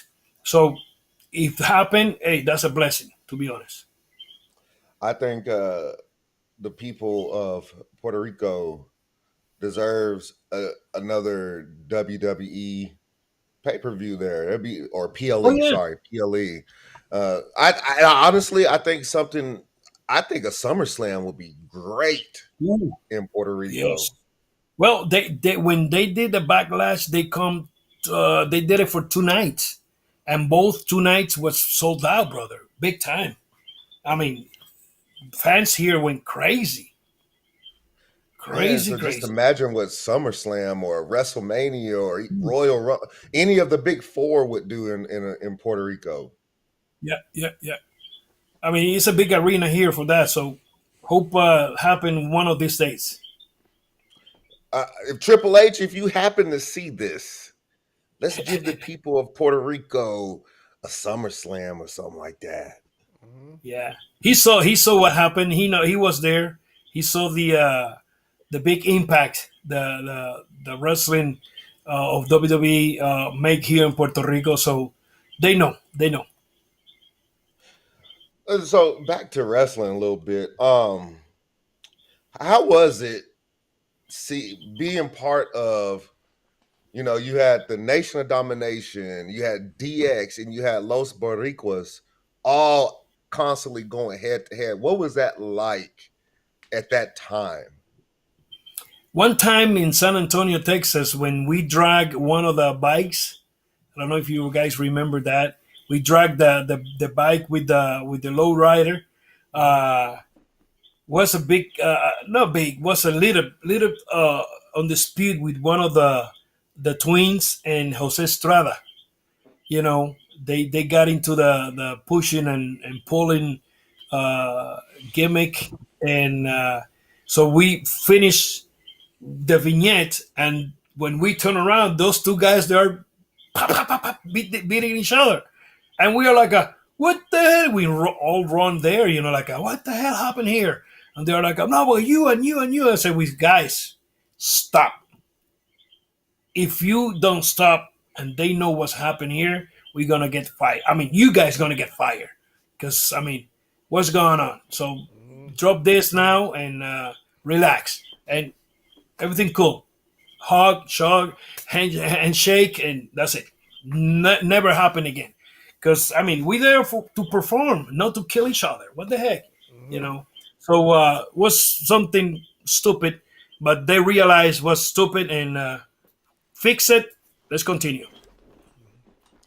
That's good. That's good. They realized like that was something Oh silly. yeah. Hey, I mean, you make whatever money there easy doing what you doing. What you love to do, and for one stupidity you're gonna lose it. No way. Yeah, definitely. No. You're getting paid to do something that you love. Why would you take the risk of getting fired over something crazy? Stupid, yeah. So after getting kicked out of Nation Domination, starting being part of Los Baricuas, were you able to ever get your kayfabe revenge on a Nation of Domination for kicking you out? Yeah, well, we did some pay per view. Was a match, 3-way match. Crush, God bless his soul, man. Was Crush, Ron, and me. We did a match. I went over in that match. Then later we did the three faction fights. Singles, and we did house shows. We did a bunch of matches. Together as a triple and tag team, four against four. We did a few things. Was fun. Was fun, to be honest. Did you feel vindicated? Yeah, I say yes. Yeah, but it was good. I love it. Working with Ron, working with Crush, working with the twins. I mean, man, we have fun. We have fun. We have, man. What I could say, if you could bring back those times at this moment right now, I will have fun again. Even with more experience, it's gonna be it's gonna be funny. It's gonna be, I love it, to be honest. I love it.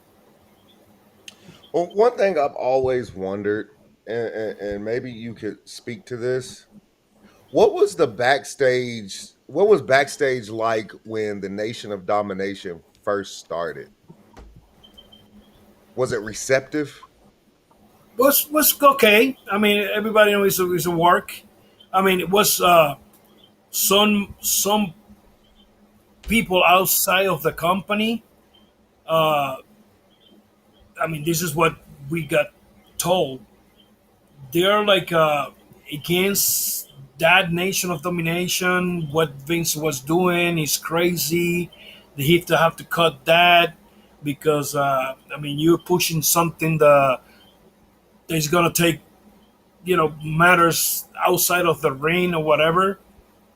But hey, we have a fun with the Nation. You could see all these guys dressing in black, sitting. I mean, you could see something serious, of course.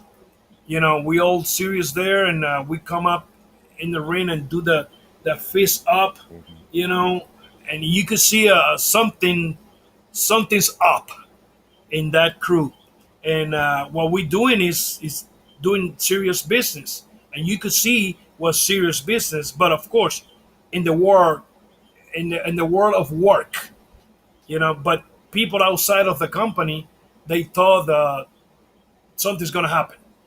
They're gonna, something's being Vince McMahon is building something crazy here. But hey, that's why they do the faction. They move a little bit with let's make the Boricuas, let's make the DOA. Hey, you got all the disciple of the apocalypse. So it's like, okay, we doing racist stuff here. What's gonna happen here? You're gonna make people fight in the states and whatever. That I know never happened an altercate with the guys or outside of the arenas because they know what's a work.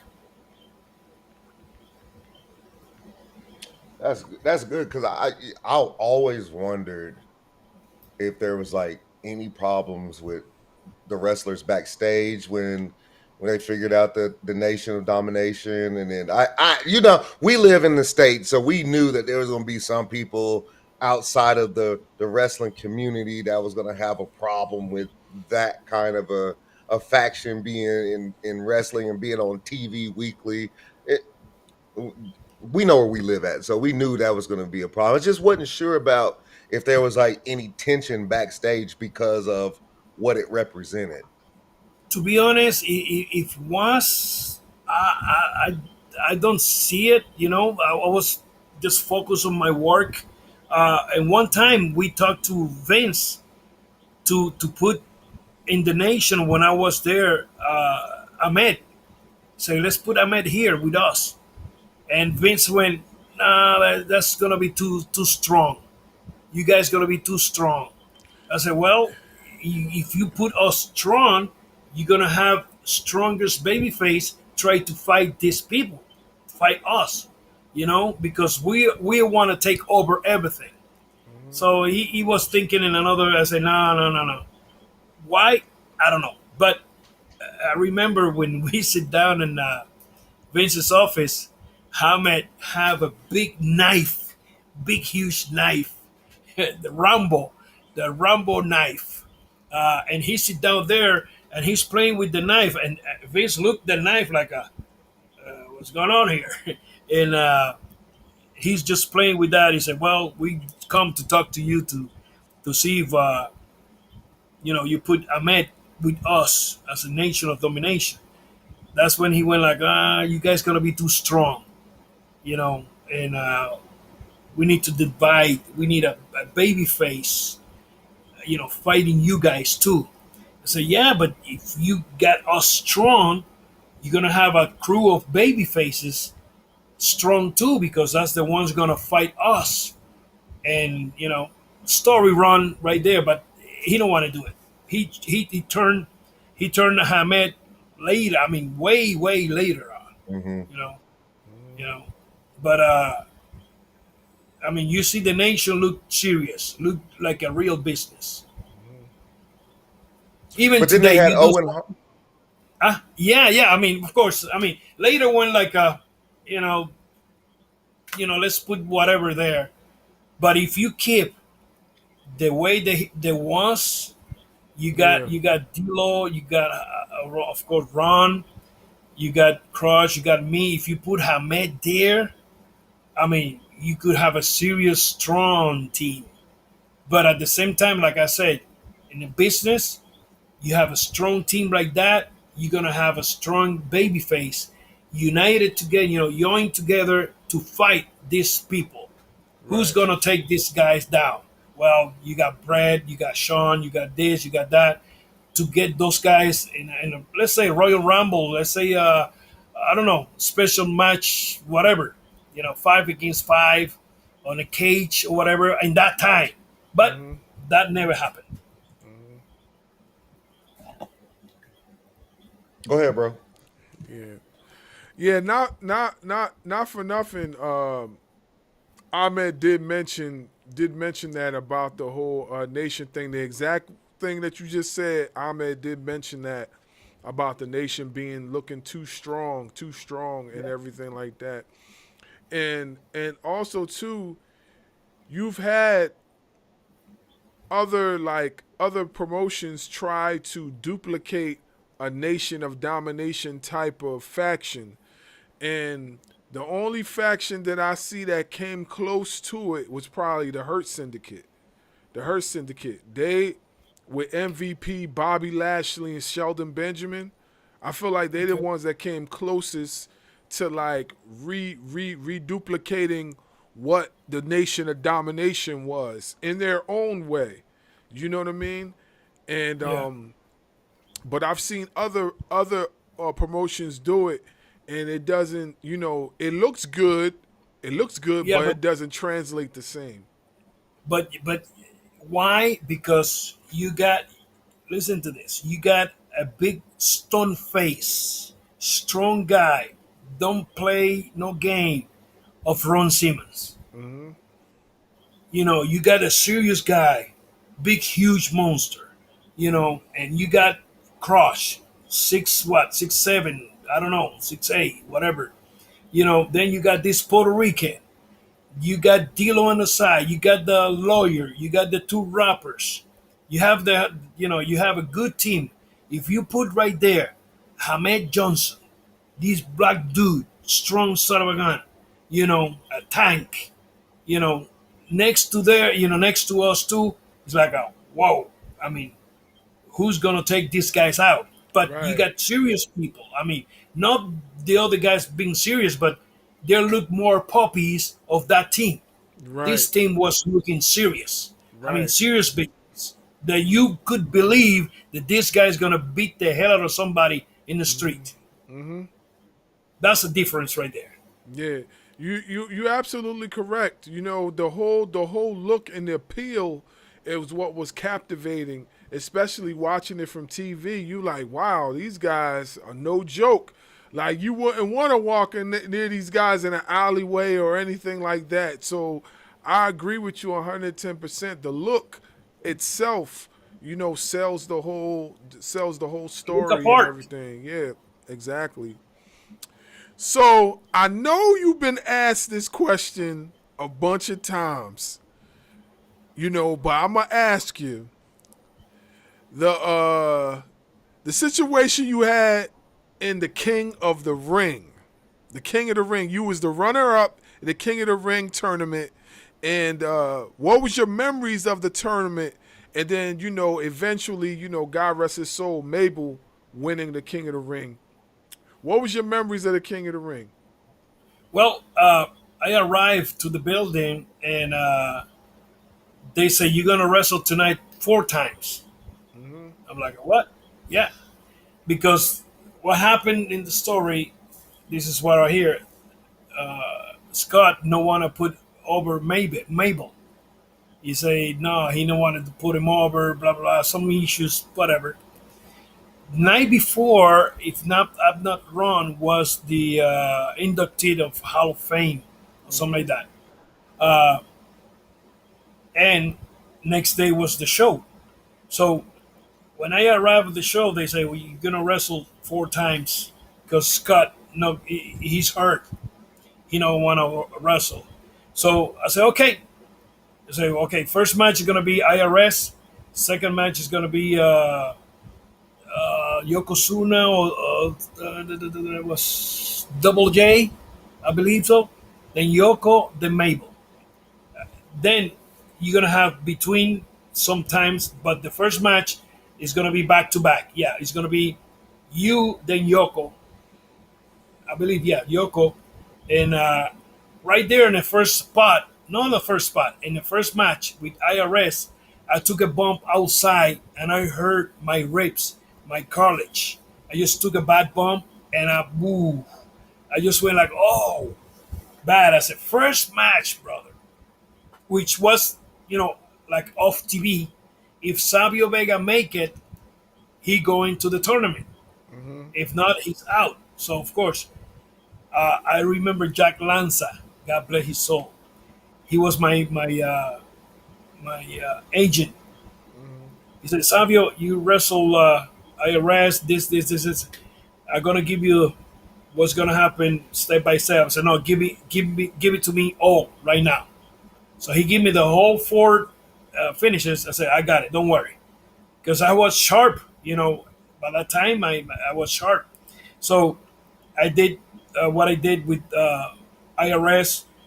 Now the pay per view is on, the live. I wrestle Yoko, win Yoko. Then I wait. I rest for 1 or 2 matches. Went to Double J or Rody, I believe so. Then I went to Mabel at the end. So, I mean, they want to put him over. I never bitch about nothing because I learned, I got teach here in Puerto Rico. This is what you're gonna do. Let's do it. You know, bitch and moaning about nothing. How to do it better. So that's what I did. So people was thinking, oh, Savio Vega is gonna win the King of the Ring. I mean, but the plans for the company was to put Mabel over because they have another plant with him. And I mean, the company managed here or there how to put Mabel over anyway with Scott because Scott didn't want to do it in a pay-per-view, but they did it in Raw, a couple of weeks later. So it was the same Gaga, but I win. I was the first one. That's one of the things that the first happened. I was the first guy in wrestle 4 times in one night in a pay-per-view.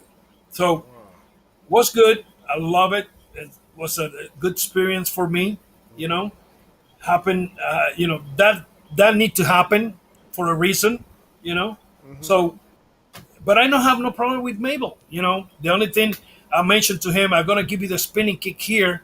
And we going for some spot that I mentioned to him, and he said, "No, we go home now." I said, "No, do this." He's like, "No, let's do it now." So we just 1, 2, 3. That's it. Finish. They're gonna pay me the same shit. So, but it was good. It was good. Yeah, I wanted to ask you that because you speaking of impromptu matches, you had a match with a young Justin Hawk Bradshaw, JBL. And I heard about this match, and then I went back to go see if I could find it. I heard about this match on the podcast Dutch Mandel's podcast, and they spoke. Yeah, and they spoke about you having that match with Bradshaw. Tell the fans that experience that you had wrestling a young Bradshaw at that time, and how good the match was. He did his tryout with me when he arrived the first time in WWF. His tryout was with me, like the Stone Cold. His tryout, they did it with me. So the match that probably you're talking about is the strut match. I did a strut match with Justin Bradshaw. I believe it was Philadelphia. That's when they have the ECW guys there sitting down. They got who was there? It was Sandman. I believe Tommy Dreamer. Taz was there too. Tommy Dreamer. Yes. So Sandman, he got the gimme with the beer. So the company want to keep the kayfabe with Bradshaw and all the guys. So they called me on the side and said, "Savio, we need to do this spot next to the guys, so they're gonna throw a beer on you." So I'm like, okay, let's do it. So I said, "You cannot tell the guys." I said, "All right." So Bradshaw and me, we have a spot in where I want to drag him to that spot, drive him to that side of the guys in where the beer spot happened. He don't know. So something happened that he went out of the ring in the other side of the ring, and the guys are in that side over there. So I managed to work him and moving him all the way, drag him. Good that we have the strap. So I have to drag him, fighting, working in the front of the ECW guys. So in one point I say, hit me. When he hit me, I just went all the way to the rail. That's when Sandman threw the beer on me. So when he threw the beer on me, I sold that for a second, and here come Bradshaw, this motherfucker, and he want to go there to fight. So good that we are on the strap. I just drag him hard, so he cannot make it to punch them because he was ready to punch him. Yeah. So I just drag him. He said, "This son of a," I said, "No, come on, let's work. In the back, I don't know because I'm in the ring. The Garwins and few of the guys, they already stand up and they want to come outside to fight.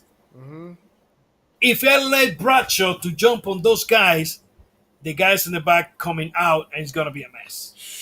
Whew, man. Good that we are on the strap, like I say. I drag him out.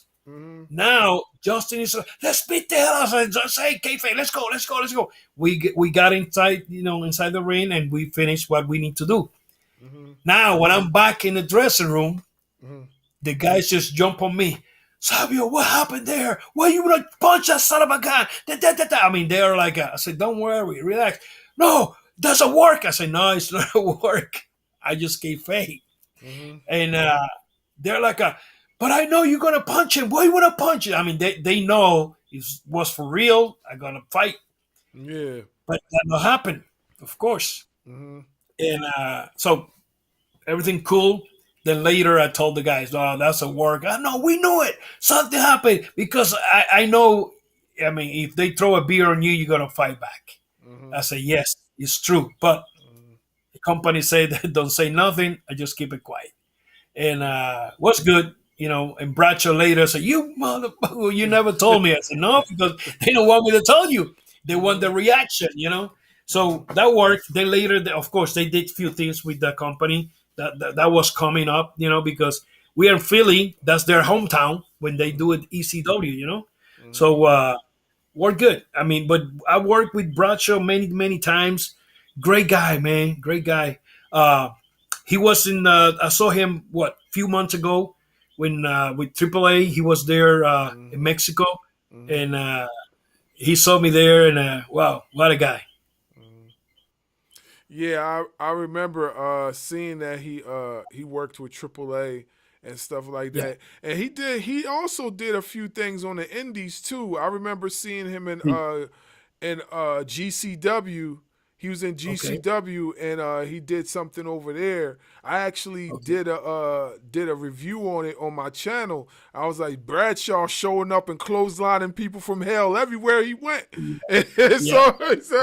So yeah, it was pretty interesting. My next question is, you participated in the controversial Brawl for All tournament in 1998. Which resulted in a severe arm injury, and you eventually were released. Tell the fans about that experience. That's my neck.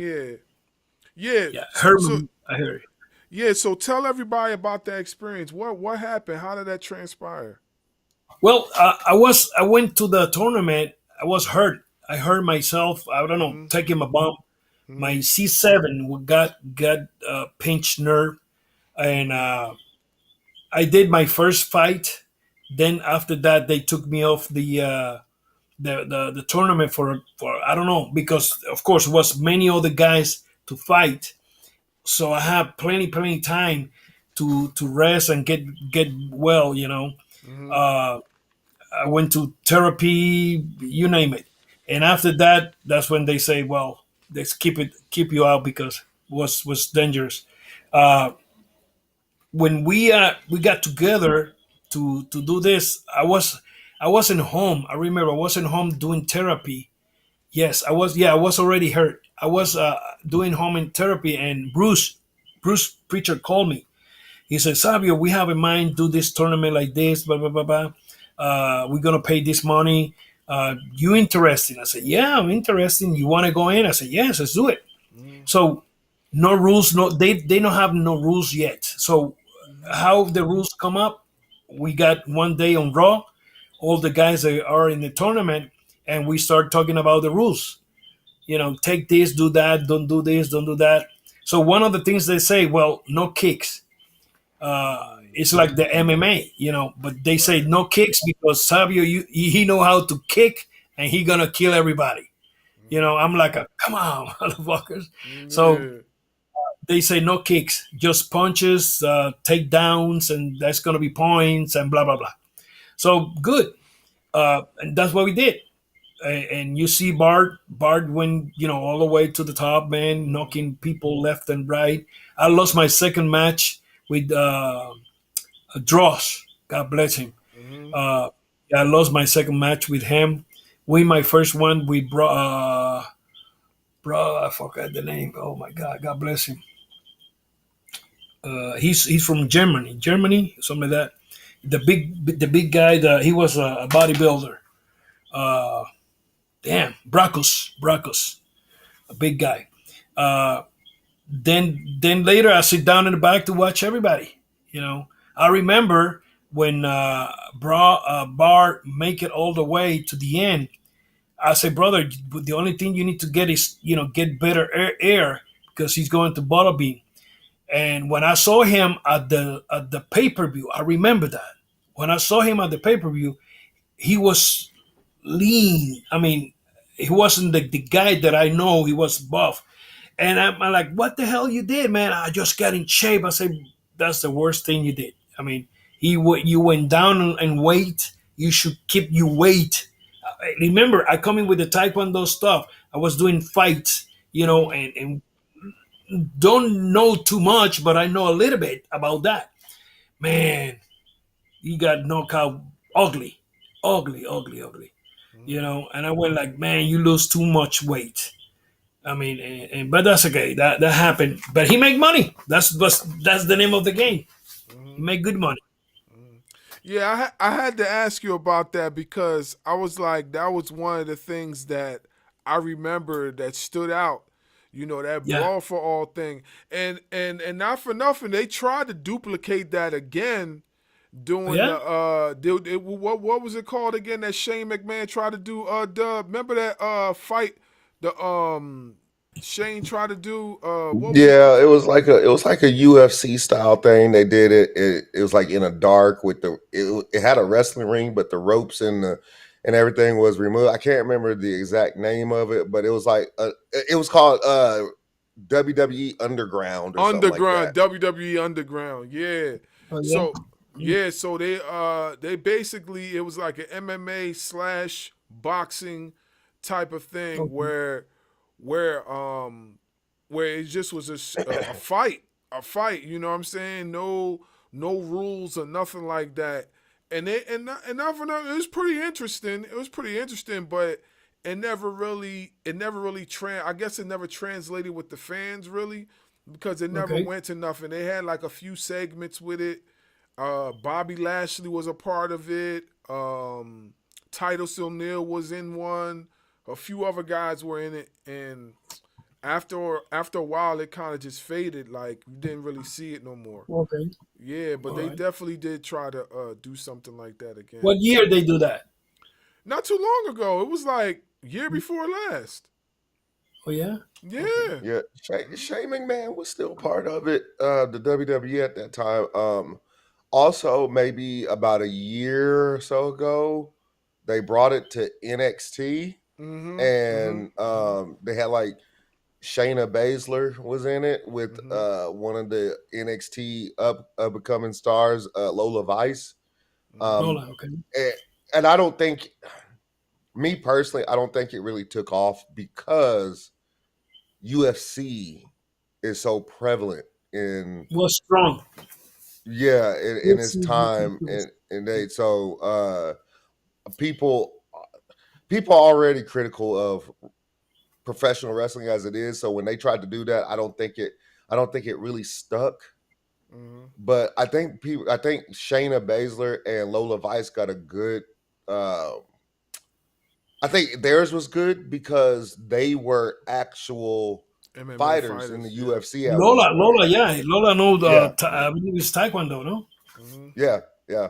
And then Shayna Baszler had a few matches in the UFC also, and that's how she became friends with like people like Ronda Rousey. So they Okay. these females were actual fighters before Real they deal. became wrestlers. So I think they Yeah. had a good match, but other than that, that match concept never really took off in the WWE. Mm-mm. No. Good. Okay. Yeah. That's good. That's good.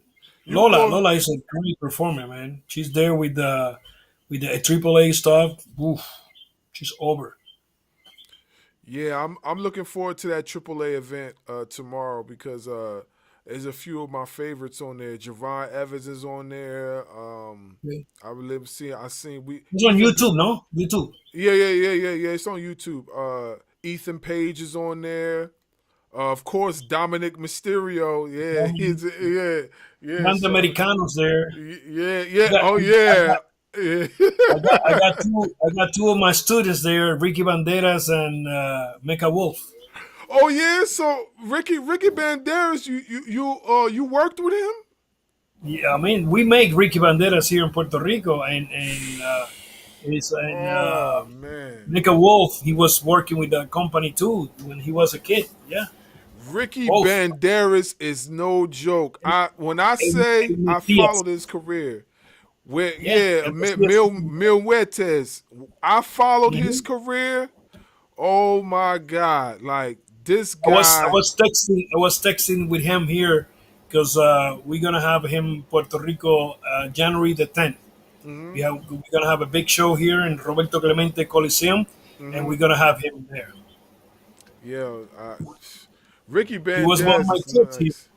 Yo, Ricky Banderas is no joke. I'm a big fan of Yeah. Ricky Banderas. I followed him from the Indies. I followed him when he did Wrestling Society X, and then of course when WWE acquired AAA, I was souped up because I did a video on like what ifs.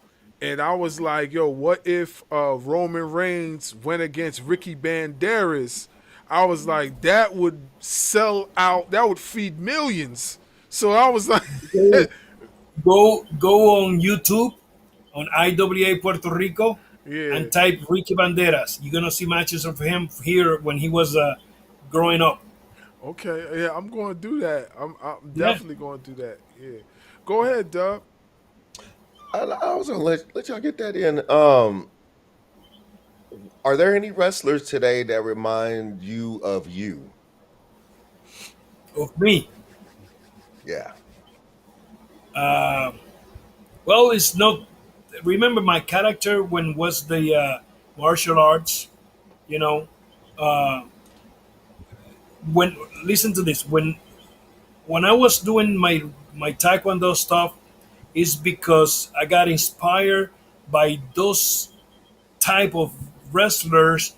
They use the martial arts, but the kicks was ugly as shit. I mean, the kicks was no good. I'm like, what the hell, So I became real dear throwing my taekwondo stuff, my kicks, to the perfection. I Hmm cannot throw a ugly kick. You need to do something the right way, you hmm know. Kick like this, kick like that, the other way, whatever. And then I did the basics. I never went out of my stuff because I don't need to go to fancy move crazy stuff. I did hmm what I did. But these days I don't see too many of that. You know, the only thing that I see is that they throw maybe a thrust kick here there, but they are doing more jumping and spinning. Of wrestling. Uh, but to be honest, no, I don't see nobody. Maybe I'm wrong. I don't know. You tell me. Maybe Uh, open my eyes, please. that's fair. That's fair. That's fair. Um, if you could get in the ring today, Yeah. let's say younger Savio is in the ring today, who are the handful of wrestlers that you would like to have been in the ring with? Wow. Dominic, of course. Uh, Balor, all the Samoans, because that's the style that I was working. Hmm CM Punk. Uh, you got Dustin. I mean, all that style right there. What you need is to have a great heel to make those guys pump out hmm with the big heel to match them, make them suffer, make them fight for their life. Let's call it that way. you know, and do whatever you need to do. I mean, you got a great performance these days. I mean, you have it, but you need a killer. You know, you need a like a Lesnar. Lesnar come to business to smash those guys, but they when they make that comeback back, you know, you got the people happy. But the styles that they do in it is what they do in it. I will do my style, you know, which I'm thinking all the time and how is going to be the next step. The next step need to be bigger and bigger and bigger to we come up all the way to the end and boom, explode this with the finish. What they doing it? I mean, they doing it their way, you know, which is great, and business are very, very good. You see those houses, you see the people, you know, they love what's going on. But like you say, young Savio Vega, with the Nation of Domination, these dates, brother, I be the killer. I mean, make those guys suffer big time with things that look real, that look, you know, a part of, you know, what we do in these dates. They know it's a work, beautiful, always been a work, but it's what you do inside the ring to make that different, you know. But whoa, I love to work with many of these guys. So yes, of course. But hey, I'm 60 years old already. You've mentioned being a heel, like being a heel. You felt like you were in your My area. nation, Like my being a nation. heel was like you love being a heel. Who are some of Love it. your favorite heels of all time? Harley Race, Ric Flair. You got Bruce Brody there. I mean, wow, Ronnie Garvin as a heel. But the most Harley Race. That's my Mount Roche. I mean, love the work of Harley. His timing, his precision, flair. You got that, you know, that timing. And if you see a Flair match, you see all Flair's matches because he got that routine. You know, the corner, the pick me up, the throw, everything. But with who he working with, that's a difference too. Make the difference in the match. I have a chance to one time to work with Flair here in Puerto Rico, but they changed the match because it was another story. I went with Mr. Pogo. Another story. I went to turn babyface in that time, so that I don't have the match with Flair, but I love to work with him that time. To be honest, yeah. You're, it's the first time that we've asked this question before, and a lot of people said Roddy Piper. I saw Piper here in Puerto Rico. Piper was easy working with him, man. Easy because he make your life easy. Listen. I work with Iron Sheik, night off. Work with Terry Funk, night off. This Alpha and Sika, night off. With the Legion of Doom, night off. I mean, by that time, I don't know Crush, but Crush here come to Puerto Rico as Demolition, and I worked with him as a tag team too. I mean, was by that time was easy working with these guys. Walk and talk. You got the same reaction without even sweat sometimes. You know, do the work, get the people involved, do the right thing, go home. We got the reaction. Boom, beautiful. But I work with those old timers here. That's why we have a great match in his tryout in San Antonio, Texas, with Stone Cold Steve Austin. I always said we learn from the same book. So when we got together in San Antonio for his tryout, I was first match out, tryout match. I just arrived at the building, looked to the paper, Savio Vega against Steve Austin, tryout match. Brother, we tear down that building. I mean, And that's the first time we know each other. First time we touch each other. Here come Pat Patterson after the match. Savio! Screaming like a crazy. Savio! Tell me, how was it? What I say is, do you see it? He said, yes. I said, you tell me. He said, look great. I said, it was awesome. Awesome. Here come, I wait for Steve. He just come through the curtain right there. I shake him, hug him. I said, brother, what a hell of a match. Thank you very much. I mean, I got goosebumps right now. And that's when Pat says, you guys working again tomorrow. Now I sit down with Steve because the first time when we met, I was lacing my boots in the cafeteria area. It was closed already. And here come Pat and say, Savio, you work with Steve. Steve, this is Savio. You guys working together. I said to Steve, brother, I don't know you. You don't know me. My finish is a spinning kick. He said, okay. And we call it in the ring. That's it. That's what we did. And we call it in the ring.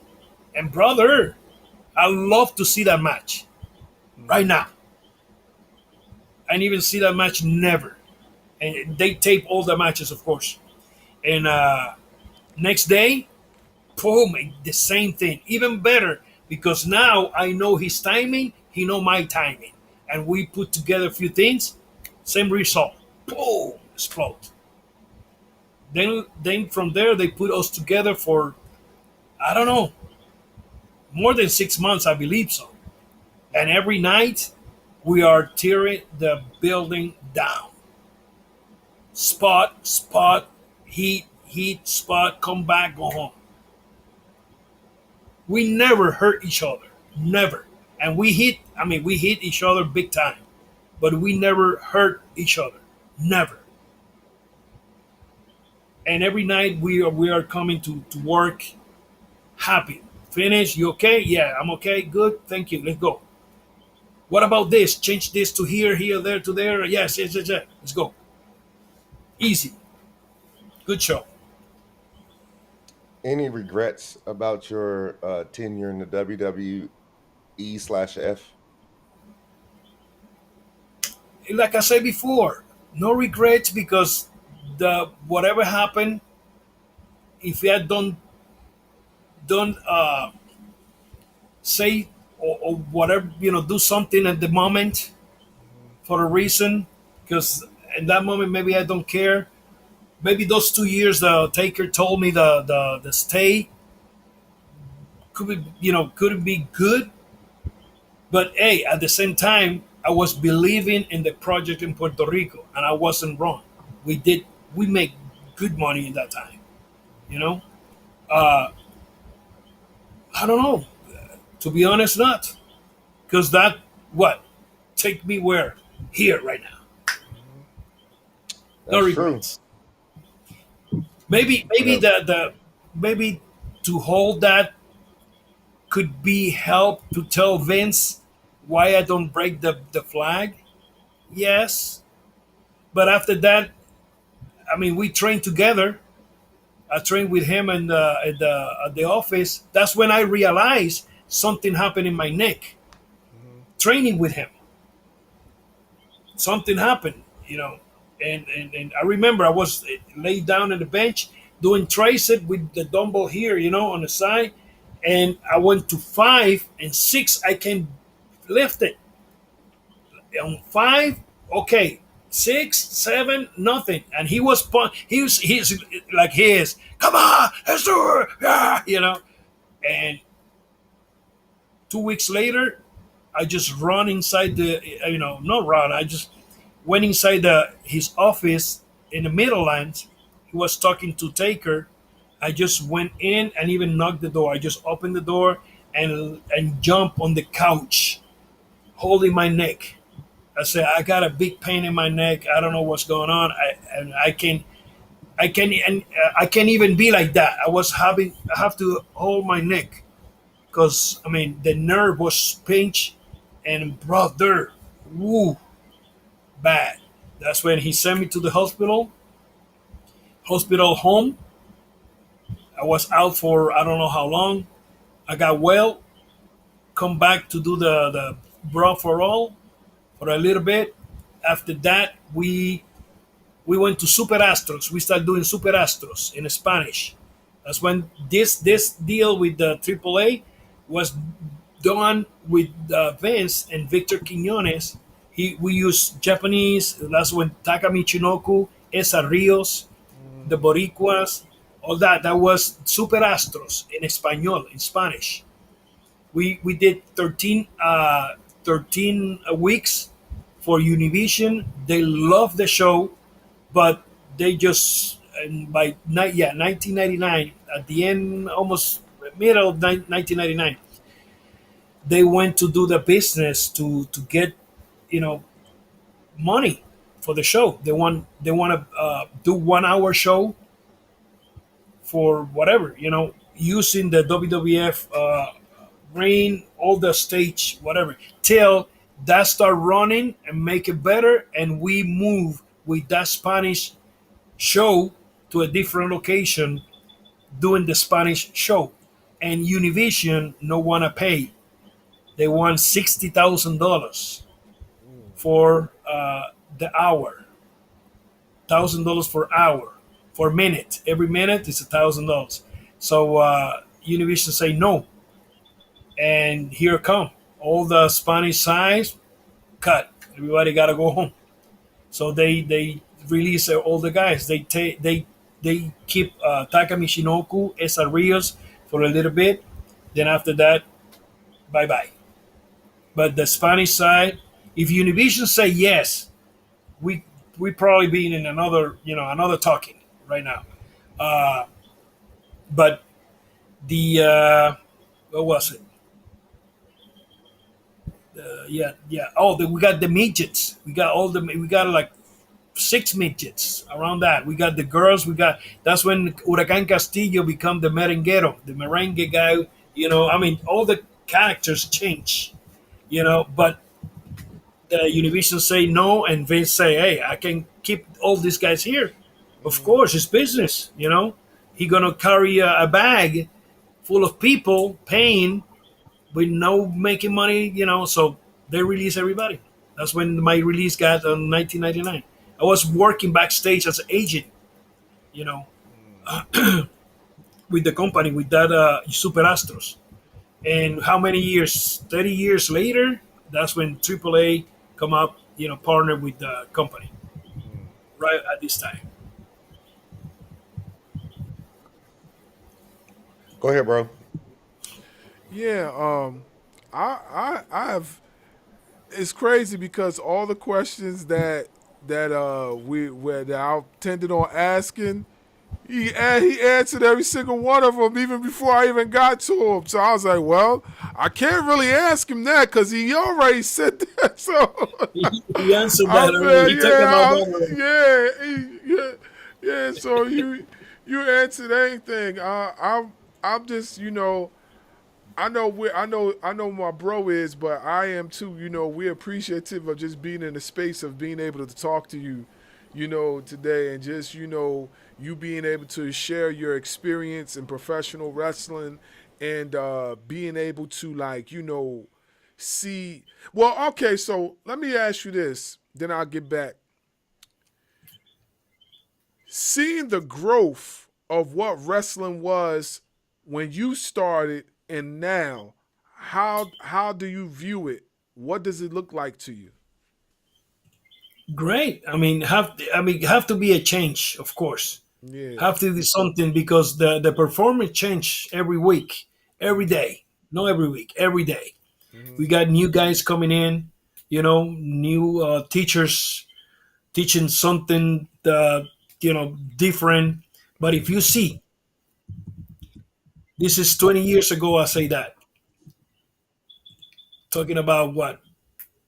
Let's say 25 years, 1999, 2000, let's say 2000. By that time was more guys hurt than the first 50 years of wrestling. It's more guys these days getting hurt inside the ring than the first 50 years of wrestling. Why? Because they doing crazy move. Yeah. They probably go in the gym and do this jumping here or there, and they fall till they say, "Boom, I got it. Let's do Mm-hmm. it." But maybe that ring was, it's not the same ring.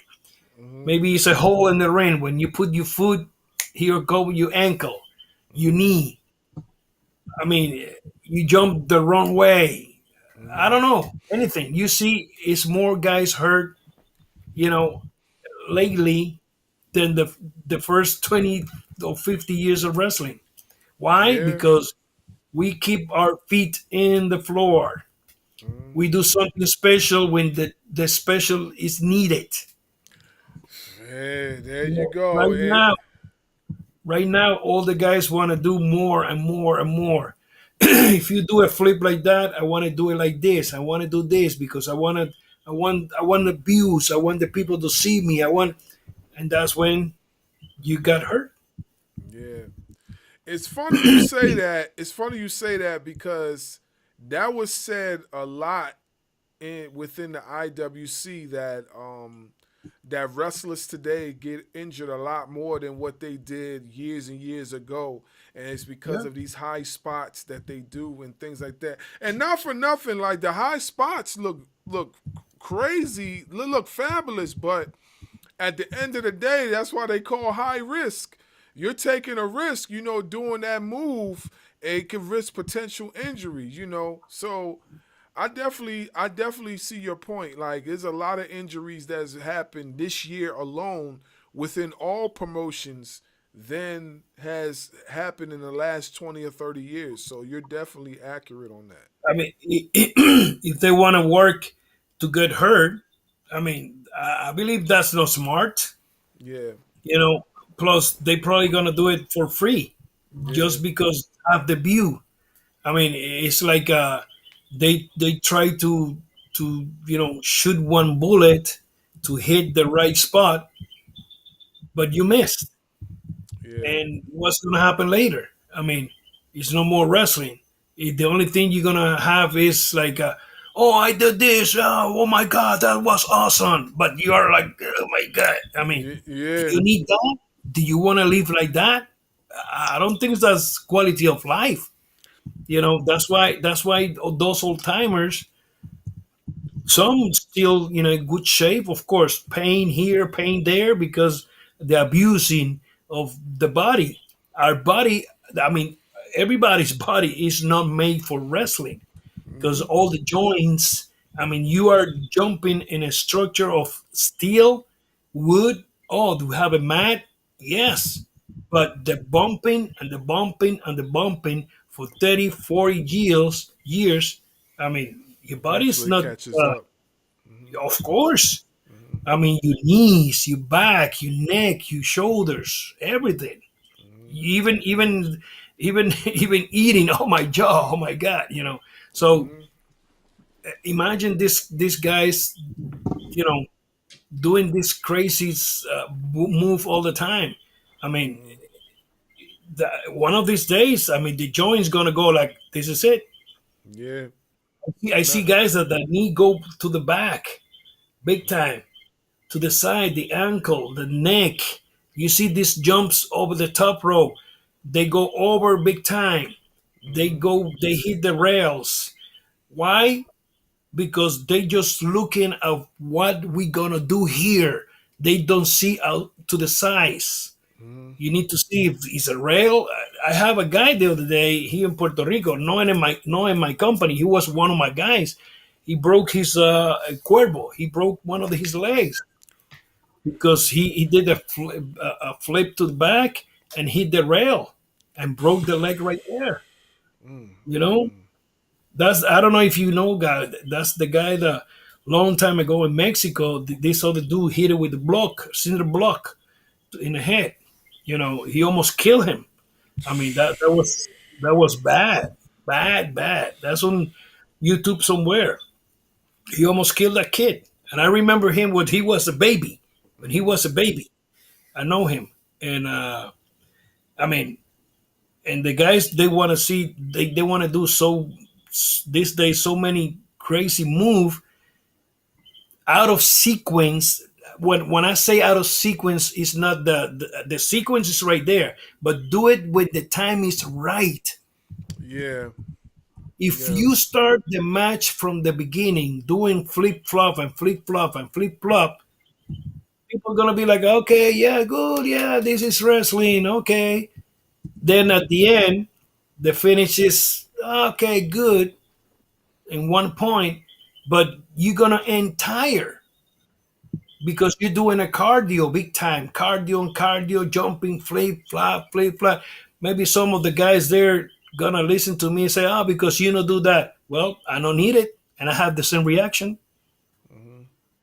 I don't need That's it. true. That's You true. know, work for what you need to do. Hey, like I say, don't run 100 miles per hour.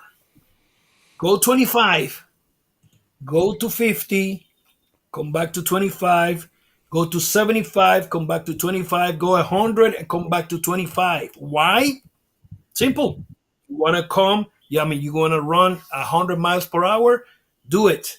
When you have few years in your experience, I guarantee you, you're not gonna run 100 miles per hour Yeah. because you're gonna teach the people that you running 100 miles per hour. When you cannot do that, that's when the people say that you the shits. Yeah. Go It's back, Harley Race. You never see Harley Race going 100 miles per hour, but he got the people in his pocket. yeah.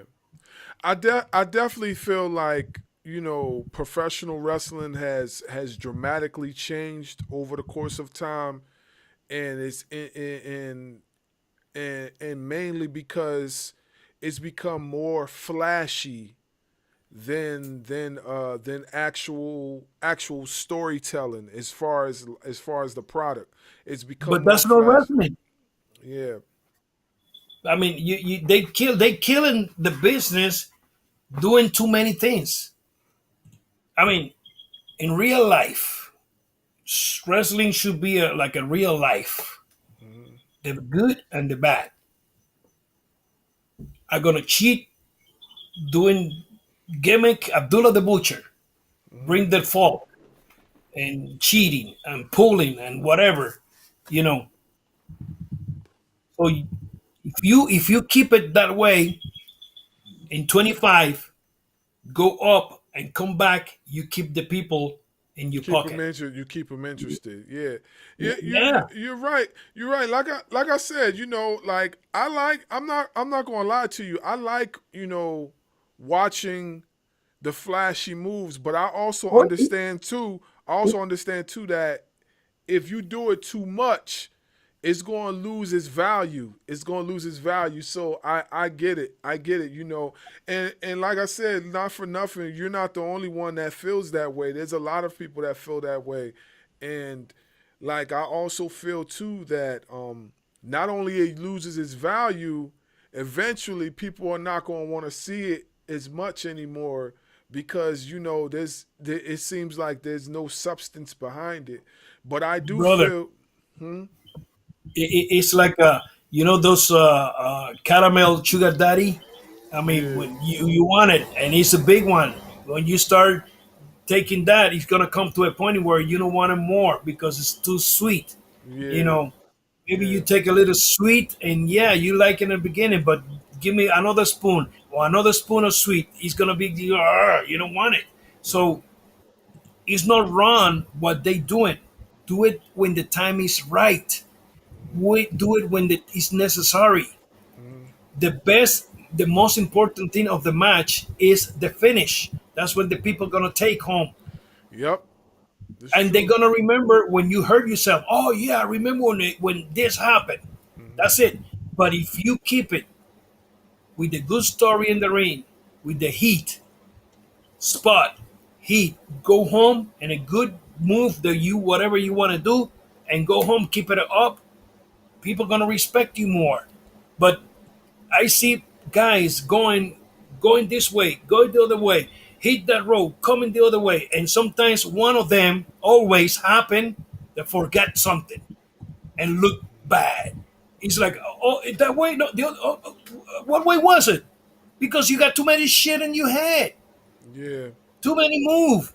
When come to the point in where the finish is, it's like, I forgot the finish. Of course you're gonna forget it, you son of a gun. If you're doing 200, then move it. Yeah. You're gonna forget the finish, of course, because this. I mean, you are more focused and do the flip flop and jumping than the finish. When you can become do the finish, you're tired. You cannot, and take your time, guys. Take your time. Try, just try. Do the reverse psychology. Do the wrestling stuff. Get them flip flop. Grab a hole. Make it suffer. Beat the hell out of the baby face. Make that baby face suffer. Come back. Do a spot. Jump, jump, jump. Take the heat again. Then go home. You're working for the people. Hey, that's another thing. They working for them. They not working for the people. They working for them. Yeah. I get it. I get it. Yeah. Like I said, I just, I wanted to get your opinion on that because that's been like, a heavy, heated topic for some time, especially with all the wrestlers getting injured, because this year alone, we've seen from both companies, from WWE to AEW to other promotions surrounding them, we've seen a lot of injuries. So I just wanted to get your opinion on that, Yeah. Yeah.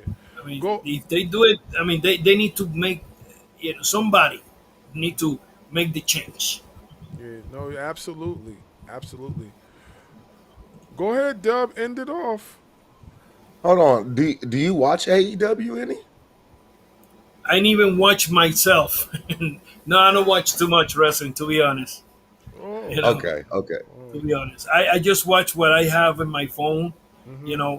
Now I'll start watching more WWE because I'm working with them. I want to know who's who. It's so many guys that I don't know yet. Because I'm in different brand of the company, in different branch. So I don't have the chance to know all the guys like before. Before, everybody. I was right there on A team or B team, and all the guys. Right now, it's so many guys that it's kind of hard to keep it track. I get that. One thing I was wondering, we was talking about Bad Bunny earlier. Were you part of his training? No, I wasn't there. No. I wish to be there, to be honest. But that training was full with Damien Priest. Oh, okay. I wasn't Good sure. match, telling you, it was a good match. I mean, see, if you see that match, you don't see that flip flop. You don't see that there. It just went step by step. They went like a fight, a brawl, the chairs, the tables, the gimmicks. You mix it with the rest of the crew. You mix it with the Rey Mysterio there, Carlitos, me. I mean, you have everything. You got the different branches, and all that was up. Yeah, that's true. That is very, very, very true. I mean, that match alone is proof that you don't have to have all of that to have a good match. Because it's a brawl. You need to. I mean, you just imagine those guys going to run in here, come there, go over there, go. I mean, Bad Bunny could have the head for that, but at the same time, he don't need that. Mm-hmm. I mean, if you think about it, like look at there's a match, WrestleMania 25. People consider it one of, if not the greatest WrestleMania match of all time. Shawn Michaels versus The Undertaker. It was a brawl. It was a fight. You didn't have to see all the flipping stuff. So I get where you're coming from. Yeah, I mean, this day, these kids make the difference and work more defense, and of course, bro. I mean, bring all you jumping here there, but with the timing, with the meaning. It's no meaning there. You see those guys in the dressing room going, here, there. So when they go inside the ring, somebody forgot something, and that when that forgot, that's when everything go through there. Then the performance inside the ring, the fans looked at it, go like, ah. I got a few quick hitter questions for you. Yeah. Number one, who hit the hardest? Who hit you the hardest in your entire career? We got one time when Shotgun at midnight. WWF dude Shotgun. I don't know if you guys remember You that. mean Shotgun Saturday Night? Yeah, at midnight, live. We are in the train station in New York. We have this small ring, to fit everywhere. WWE have, and it was a tag team match. Was Razor there, 1, 2, 3 Kid, and somebody else. I forgot who was it. And we are chopping the Kid. I mean, we are demolish him. We are beat the hell out of him, and from nowhere he just jumped and give me a security. Boom, knocked me out. He knocked me out. I mean, boom. I just remember jumping. Yeah, I was down in the canvas, and I just jumped, and I hear the noise of the people because we have the people next to the ring right there.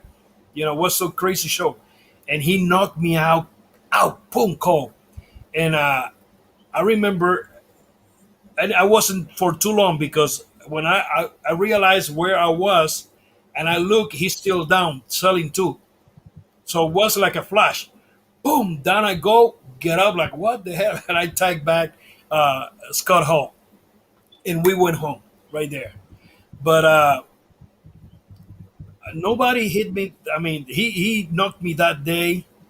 But no. Everybody was cool. Work hard with everybody. We got another one here in Puerto Rico, Jason Carl Moffat. He's from Canada. I come in that day, arrived from Japan, and I have a match with him. I never met him before. So we have a match. Jason, the terrible Jason in TNT. And we have a match, step by step. And he's giving me a slam, going to the top rope. So he's coming with he got the hockey mask, the old hockey mask, Jason, like the movie, and he's coming to hit me the headbutt. So, hey, he gonna give me a headbutt in my chest. That son of a gun. He was like 6'6", almost 300 pounds. I mean, not fat. He was strong. And he jumped from that corner into my chest. I was thinking it's to my chest. He knocked me out cold in the canvas. He just crushed me. Bah! I remember I'm out and I just kick out by, I don't know. I hear the referee counting, boom, boom, and I just kick out. I remember I just went on all four like that, and I start breathe deeply to get air in my lungs and my body. Start breathing, and I get up and I start kicking his ass straight. Kicks. I just dislocate his jaw. I beat the hell out of that son of a. I just went kicks, boom, left, right, spinning kick. I just knocked the shit out of him, and we don't know each other. We just met in the ring, And when we went back in the back, was by that time here in Puerto Rico was 2 different dressing rooms, and it was impossible to talk to the guys. But beat the hell out. Next time we saw each other was on interviews Wednesdays. We do interviews on Wednesday. That's when we met each other. We talk each other, and he's like, "Brother, you hit hard." I said, "Motherfucker, you knocked me out. What the heck?" and we became friends, man. After that, they put us together to work. We work almost every night, and we have a blast, brother. We beat the hell out of each other. But after that, he said, "You dislocate my jaw 3 times, you motherfucker." I said, well, you hit me hard, I'm gonna hit you. I mean, you hit me hard, I give you the receipt. That's it. You know. So I got a big scarf right here. Remember, for in summers, June, July, we work 7 days a week, straight for 2 months. 7 days, Sheesh. every day. And I remember I did a martial arts, breaking, bricks, and I cut myself big time. And we gig one time, and I remember that week I bleed every night. Working with him, I got the band-aids or whatever holding. I never went to stitch and nothing. And that son of a bitch all the night hit me hard with the mask. And I mean, well, that time was fun for us, but ooh, my God. I got a big scarf right here in the middle. Crazy. But we have good matches, Jason Carmoffa and me. I mean, great matches. I got one Abdullah, last. Abdullah the Butcher one time broke one of my ribs. He stand up on top of me, he broke my ribs. He broke one rib. Sheesh. But listen to this. When I thought he want to kill me. He stand up, he put one foot in my head and one foot in my ribs. When he get up from me, my head, brother, was start going like I mean pain. I'm in pain. My head start going poo, poo, poo, crazy. I'm in the ring. I'm like, oh my God. I just hold my head. And I don't know how long later, we did a story with one of the guys, they call him King Kong. And they scratched me, the ambulance come. They took me to the hospital and they took x-ray for shoot. That was big time we selling the business here. And that's when the doctor say, do you have a broken rib? I say, maybe he broke a rib. I said, no, that's an old one. You got a broken rib right there. He showed me the x-ray. I'm like, oh, now I remember when Abdullah, crushed me, because after that we work, the weekend after, and I was in pain all the time. Feel like a big, knife going to, but I said, maybe I'm out of shape. And I was working every night with a broken rib without knowing. Sheesh. Crazy. I know We that was make painful. that's what we say. We are rubber. We are out of rubber. Doing crazy shit. I got one last question for you. Do you have? We've heard a few from interviews that Undertaker has done. Do you have any crazy stories you could tell us about the BSK? Uh, well, we're not crazy. We are this day in this bar. We are in Canada.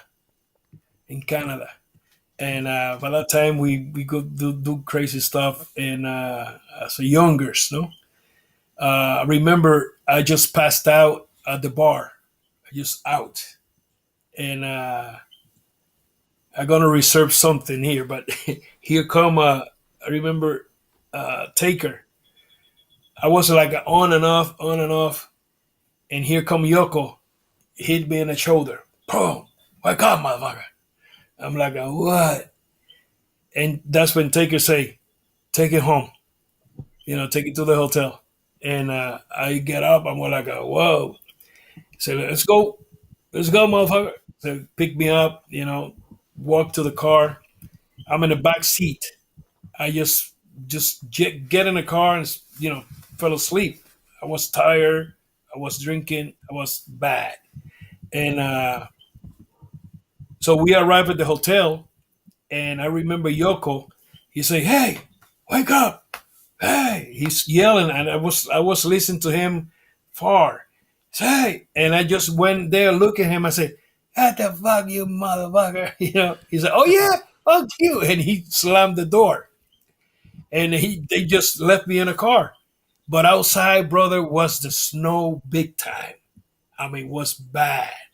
Big. I mean, the snow was passing the car. I mean, crazy. And I was out. I don't know how long I was there. The shaking, my brain say wake up. I wake up shaking, and I was like, shaking big time. When that wake me up, I'm like, what the heck happened here? And I look around. I'm in the car. The car is already froze. I mean, that's why the freezing. And I tried to open the door. The doors don't open. I jump in the front seat, hit the button. The door opened. I just went out. I didn't even have a coat. And that's a Holiday Inn somewhere in Canada. I went to the front door to open the door. The door is locked. And brother, I start shaking those doors, going pa pa pa pa. Here come an Indian guy. Oh, hold on, hold on. I almost broke the doors.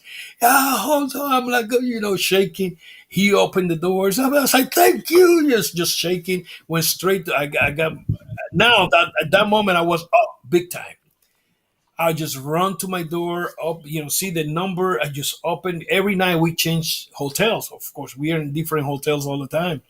And sometimes you think you go to the left and it's to the right or straight, and you lost your train of thought of that. And I remember I just went in, opened my room, took the clothes off, and under the blanket. I mean, I was fucking crazy. And next day, I talked to the guys, and Yoko explained me, you do this, this, this. And he tell me, you do this, you crazy son of a gun. And he say, I could die, motherfucker. He say, fuck you, why you told me to get the hell out of here. I said, man, I'm sorry. I say, don't do that again. I said, don't you do that again. He almost, I almost froze my ass in Canada. Brother, the snow, I mean, you guys know, you live in the States, when this snow happened. And and Canada is crazy with snow. And that was bad. But we are good guys, man. We're good guys. We don't do nothing wrong. We take care of each other all the time. Some of these stories I know I've heard Taker talk about. Yeah, Y'all was crazy too. was a little bit here there, but we never do nothing wrong. We never, we were good guys. Well, that's all the questions I got for you. Is there anything that you would like for our audience to know that you have stuff that you have coming up soon? Yeah, well, what, 2 weeks, 1 week later is gonna be December. Uh, Happy Turkey Day first to everybody. We got here in Puerto Rico the closing of the year, the 13th. We're gonna be in Yauco, Puerto Rico. If you guys coming to Puerto Rico, anybody of the watching us right now, the 13th we're gonna be in Yauco, which is the south area of Puerto Rico, and the 20th. December 20, we're gonna be in Humacao, which is the gray. They call it the gray city in Humacao, Puerto Rico. We have the closing show. Uh, Watch more of IWA Puerto Rico on YouTube. Like I say, in the beginning, almost at the beginning of the show, IWA Puerto Rico. Subscribe, guys. Go there, subscribe, and see what's going on in IWA Puerto Rico, my company here. We got good performance. Check on it. Put the clock caption in English. Read what the guy says in voiceovers. Or go to iwapuertorico.com. iwapuertorico.com. Go there, check my page, see what's going on there. We got a few girls too over there. And write something there about Savio Vega and the IWA. Let's see if that numbers of the YouTube going up. Check it. IWA Puerto Rico. Subscribe. I've already done so on my personal page. I've done so on our Ring Ropes and Turnbuckle podcast page. So we already in there. I'm sure he's going to do it when they're on his personal page too. Yes, Most and check on definitely. me. I'm in Instagram as a Tio Savio Vega. In Instagram, on Facebook, Savio Vega.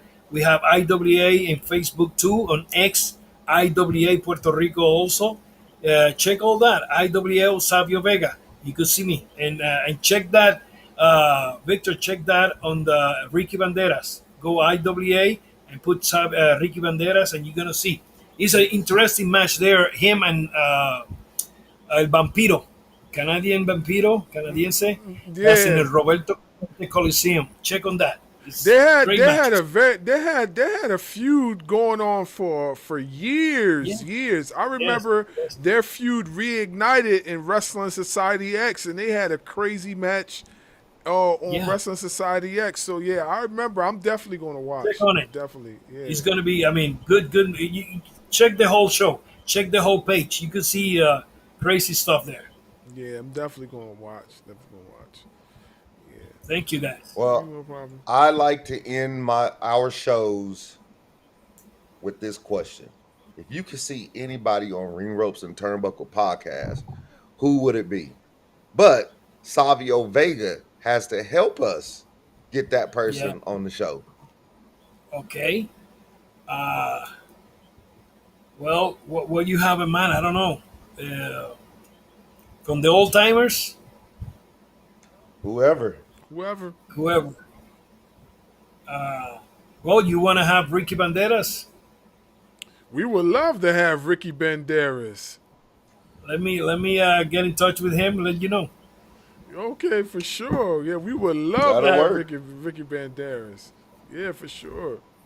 Yeah, El Mesías Ricky Banderas. Okay, for sure. I'll let you know. I'll let you know. Okay, for sure. Yeah, I know you guys keep in contact, so I'll let him. I'll Yes. let you guys keep in contact about setting that up. Yeah. Okay. Yeah, for sure. I'm like I said, Thank I'm you. a big fan of Ricky Banderas. I've been following his career for a while. So Yeah. yeah. He performed tomorrow. He's I believe he go against the Clowns or something like that. What, Psycho Clown? It's something I don't know. I can remember if Psycho and Pagano and another Pagano, of the yeah. Clowns is against him, something like that. But they're almost right there, the same team. Okay, yeah. I'm going to be watching. It's a lot of wrestling going on tomorrow. I'm gonna watch it tomorrow too. Yeah. Yeah, but I'm definitely going to be watching. Yeah. So, Right. once again, we appreciate your time and everything for coming and, sharing your experience and everything, your stories and all that with professional wrestling. We are honored and privileged to have you on the show. Please do not make this your last time coming on the show. Anytime you have an event and you Okay. want to advertise the event, hit us up. We will got it. watch, we will review, and we'll talk about it like anytime. Like, we're consistently growing, and we wanna reach the pinnacle. So, anything you got going on, don't hesitate. You have my information. Just give us a call, and I'll definitely got be it. on top of it for you. Thank you. Yeah, no problem. Thank you for having me, guys. Thank you for having me, and that's a promise, of course. Yeah, Let's do it. yeah, Thank you. for sure. God bless you, and Ring Ropes and Turnbuckles. Yeah. Have a good day. Have a good night. God bless you guys. Take care. Same to you. Good Ring night. Ropes and Turnbuckle Podcast, Savio Vega. A mi manera o para la calle. We'll be back with another one. Salute.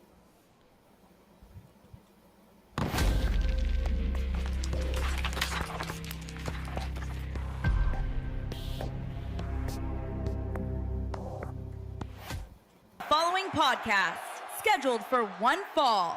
Introducing first, they are the Internet Podcast.